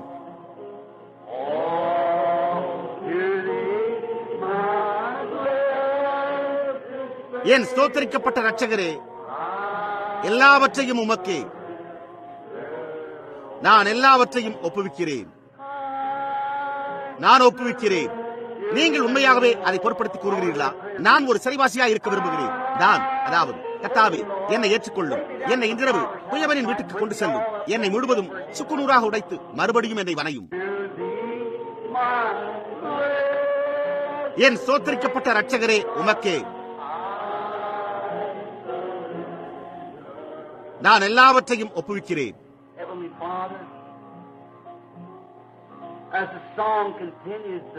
பரலோக பிதாவே, பாடல் தொடர்ந்து வாசிக்கப்படுகையில் நான் பாடலை பாடுவதை நிறுத்திவிட்டு உம்மிடம் சற்று நேரம் பேசுவது மிகவும் பிரயோஜனமாக இருக்கும் என்று நான் எண்ணினேன். ஜனங்கள் எல்லாவற்றையும் நான் ஒப்புவிக்கிறேன் என்று சிந்தித்துக் கொண்டிருக்கையில், பிதாவே, அப்படி செய்ய இதுதான் எங்களுக்கு அளிக்கப்பட்ட கடைசி தருணம் போல் இதை செய்வார்களாக.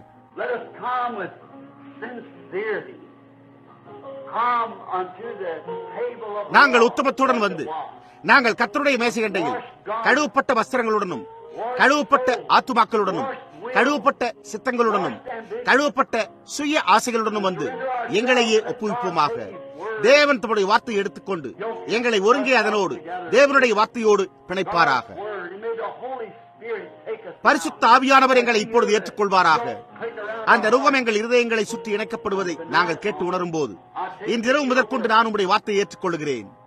இப்பொழுது உன்னுடைய சொந்த எண்ணங்களை எண்ணாதே, என் நினைவுகளையே சிந்தித்துப்பார், என் சித்தத்தை எண்ணிப்பார். நான் உன்னை வழிநடத்துவேன் என்று கூறுவதை கேட்போமாக. தேவனே, எங்கள் ஒவ்வொருவருக்கும் இந்த அனுபவத்தை அருள்வீராக. இந்த வாலிபர்கள் இங்கே உட்கார்ந்து கொண்டிருக்கின்றனர். கணவனும் மனைவியும், சிலர் கணவனும் மனைவியுமாக ஆகப் போகிறார்கள். இங்கு வயோதிக மனிதர்கள், பாதைகளூடாக சென்று கொண்டிருக்கிற போதகர்கள் உட்கார்ந்து கொண்டிருக்கிறார்கள். கர்த்தாவே, இங்கு நானும் சகோதரன் நெவில் அவர்களும் வயோதிகர்களாய்க் கொண்டே இருக்கிறோம். எங்களுடைய நாட்களோ இப்பொழுது எண்ணப்பட்டுக் கொண்டிருக்கின்றன. நாங்கள் முன்பு எடுத்து வைத்த அடிகளை விட அதிக ஜாக்கிரதையாகவே எங்களுடைய அடிகள் எடுத்து வைக்கப்படுகின்றன. நாங்கள் எங்கே அடி எடுத்து வைக்கிறோம் என்பதை நாங்களே கவனிக்கிறோம். சரீர பிரகாரமாக பார்க்கும்போது நாங்கள் முன்பு செய்தது போல அவ்வளவு உறுதியாக காலடிகளை எடுத்து வைக்க முடிவதில்லை. ஆனாலும் கர்த்தாவே, மரித்து போகக்கூடிய இந்த வாழ்க்கை மங்கிக் கொண்டு வருவதை நாங்கள் காண்கிறபடியால் நீர் எங்களுடைய கரத்தை பிடிக்காமல் எங்களுடைய காலடிகள் எதுவுமே உறுதியாயிருக்க முடியாது. இப்பொழுது தேவனே, எங்களை ஏற்றுக்கொள்ளும். அப்படி செய்வீரா? எங்கள் இருதயங்களையும் எங்கள் சித்தத்தையும் உமது கரங்களில் எடுத்துக்கொண்டு இன்றிரவு நாங்கள் வார்த்தைக்கும் கிறிஸ்துவுக்கும் சிறைவாசிகளாக மாறுபடி செய்யும். நாங்கள் இங்கு தேவ பக்தி உள்ள வாழ்க்கை வாழ்வோமாக. கர்த்தாவே, இந்த ஸ்திரீகளும் இந்த இளம் பெண்களும் இந்த இளைஞர்களும் பையன்களும் பெண் பிள்ளைகளும் தங்கள் வாழ்க்கையை உமக்கு அர்ப்பணிப்பார்களாக. அவர்களுடைய பேராவல் இயேசு கிறிஸ்துவை சேவிக்கும்படியான பேராவலாக மாறுவதாக. நாங்கள் அவருடைய தெய்வீக கிருபைக்கும் சித்தத்துக்கும் ஒரு சிறைவாசியாக மாறுவோமாக. கர்த்தாவே, இதை அருளும். கர்த்தாவே, இவ்வளவுதான் எனக்கு செய்ய தெரியும். இந்த கோர்வையற்ற சிறு வார்த்தைகளை நீர் சரியாக அவைகளை கோர்த்து தருவீர் என்று நான் நம்புகிறேன். இங்கு உஷ்ணமாய் உள்ளது, ஜனங்களோ கேட்க விரும்புகின்றனர். ஆனால் இங்கு உண்மையாக உஷ்ணமாய் உள்ளது. அநேகர் வீடு திரும்பி நேரத்தோடு வேலைக்கு செல்ல வேண்டியவர்களாக இருக்கின்றனர். ஆனால் அந்த விதைகள் அவர்களுடைய இருதயங்களில் பதிந்து அவர்களை ஒரு சிறைவாசியாக்குவதாக. அவர்கள் வீடு திரும்பி தங்கள் மனைவியிடம் அவர்கள் பிற்பகல் அல்லது மாலையில் படுக்கையறையில் ஜெபிக்க ஆயத்தமாவதற்கு முன்பு ஒருவரை ஒருவர் பார்த்து, அன்பே, நேற்றிரவு கேட்ட பிரசங்கத்தை குறித்து என்ன? நாம் உண்மையில் கிறிஸ்துவுக்கும் அவருடைய சித்தத்துக்கும் சிறைவாசிகள் ஆகிவிட்டோமா அல்லது நம்முடைய சுய சித்தத்தினூடாக கிரியை செய்கிறோமா என்று கேட்கும்படி செய்யும். எங்கும் உள்ள வாலிபர்களும் வாலிப ஸ்திரீகளும், முக்கியமாக இன்றிரவு இந்த செய்தியை கேட்டிருக்கிறவர்கள், என் சொந்த ஜீவனை வெறுத்து நான் ஒரு சிறைவாசியாக சித்தம் கொண்டிருக்கிறேனா என்னும் அதே கேள்வியை தங்களுக்குள்ளாகவே கேட்டுக் கொள்வார்களாக. தன் ஜீவனை ரட்சிக்க விரும்புகிறவன் அதை இழந்து போவான். என் நிமித்தமாக தன் ஜீவனை இழந்து போகிறவன் அதை ரட்சித்துக் கொள்வான். பிதாவே, உமக்கு ஒரு சிறைவாசியாக மாறி உம்முடையதை கண்டறிய எங்களுடைய சுய ஆசைகளையும் எங்களுடைய சுய வாஞ்சைகளையும் விட்டுவிட வேண்டும் என்பதை நாங்கள் அறிந்திருக்கிறோம். அப்பொழுதே எங்களுக்கு நித்திய ஜீவன் உண்டாயிருக்கும். கர்த்தாவே, இதை அருளும். நான் அறிந்த ஒரே காரியம் இதை எப்பொழுது உமது கரங்களில் சமர்ப்பிப்பதேயாகும். அது பலனளிக்கும்படியாகி கடைசியால் அறுவடைக்கு மகத்தான கருவிகளை தோன்ற செய்வதாக. மனிதரும் ஸ்திரீகளும் பையன்களும் பெண்களும் தேவனுடைய பரிபூர்ண சித்தத்துக்கு தங்களை ஒப்புக் கொடுத்து இயேசு கிறிஸ்துவின் சிறைவாசிகளாகி அவருடைய அன்புக்கும் கிறிஸ்துவுக்கென தெய்வீக அன்பின் சங்கிலிகளினால் விலங்கிடப்பட்டவர்களாவார்களாக நாங்கள் இதை அவருடைய நாமத்தில் வேண்டிக் கொள்கிறோம்.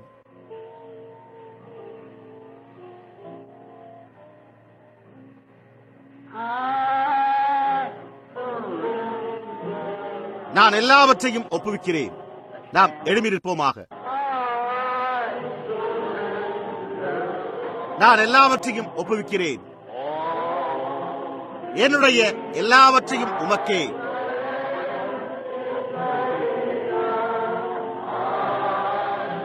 நாம் கண்களை மூடியிருப்பதோடு நம்முடைய கரங்களை உயர்த்தி நாம் அதை மறுபடியும் அப்படியே கூறுவோமாக.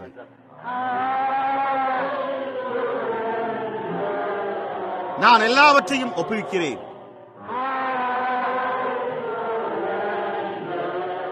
நான் எல்லாவற்றையும் ஒப்புவிக்கிறேன்.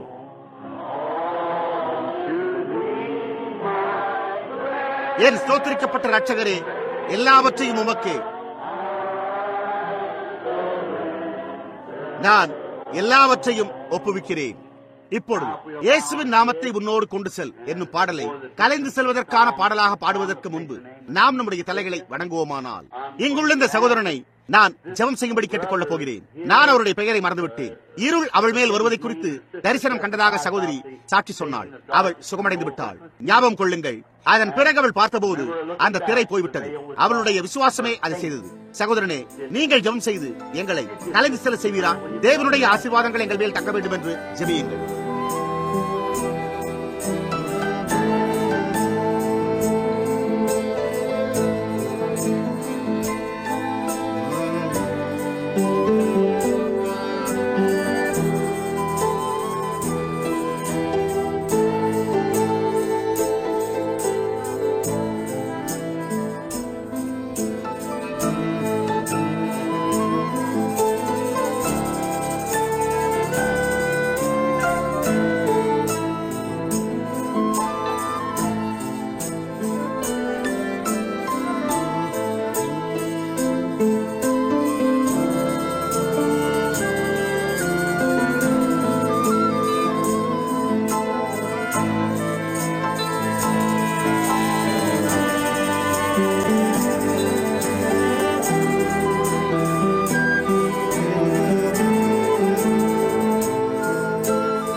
the Lord, is the Lord our God, Lord Almighty, is the Lord, our God, Lord Almighty, holy, holy,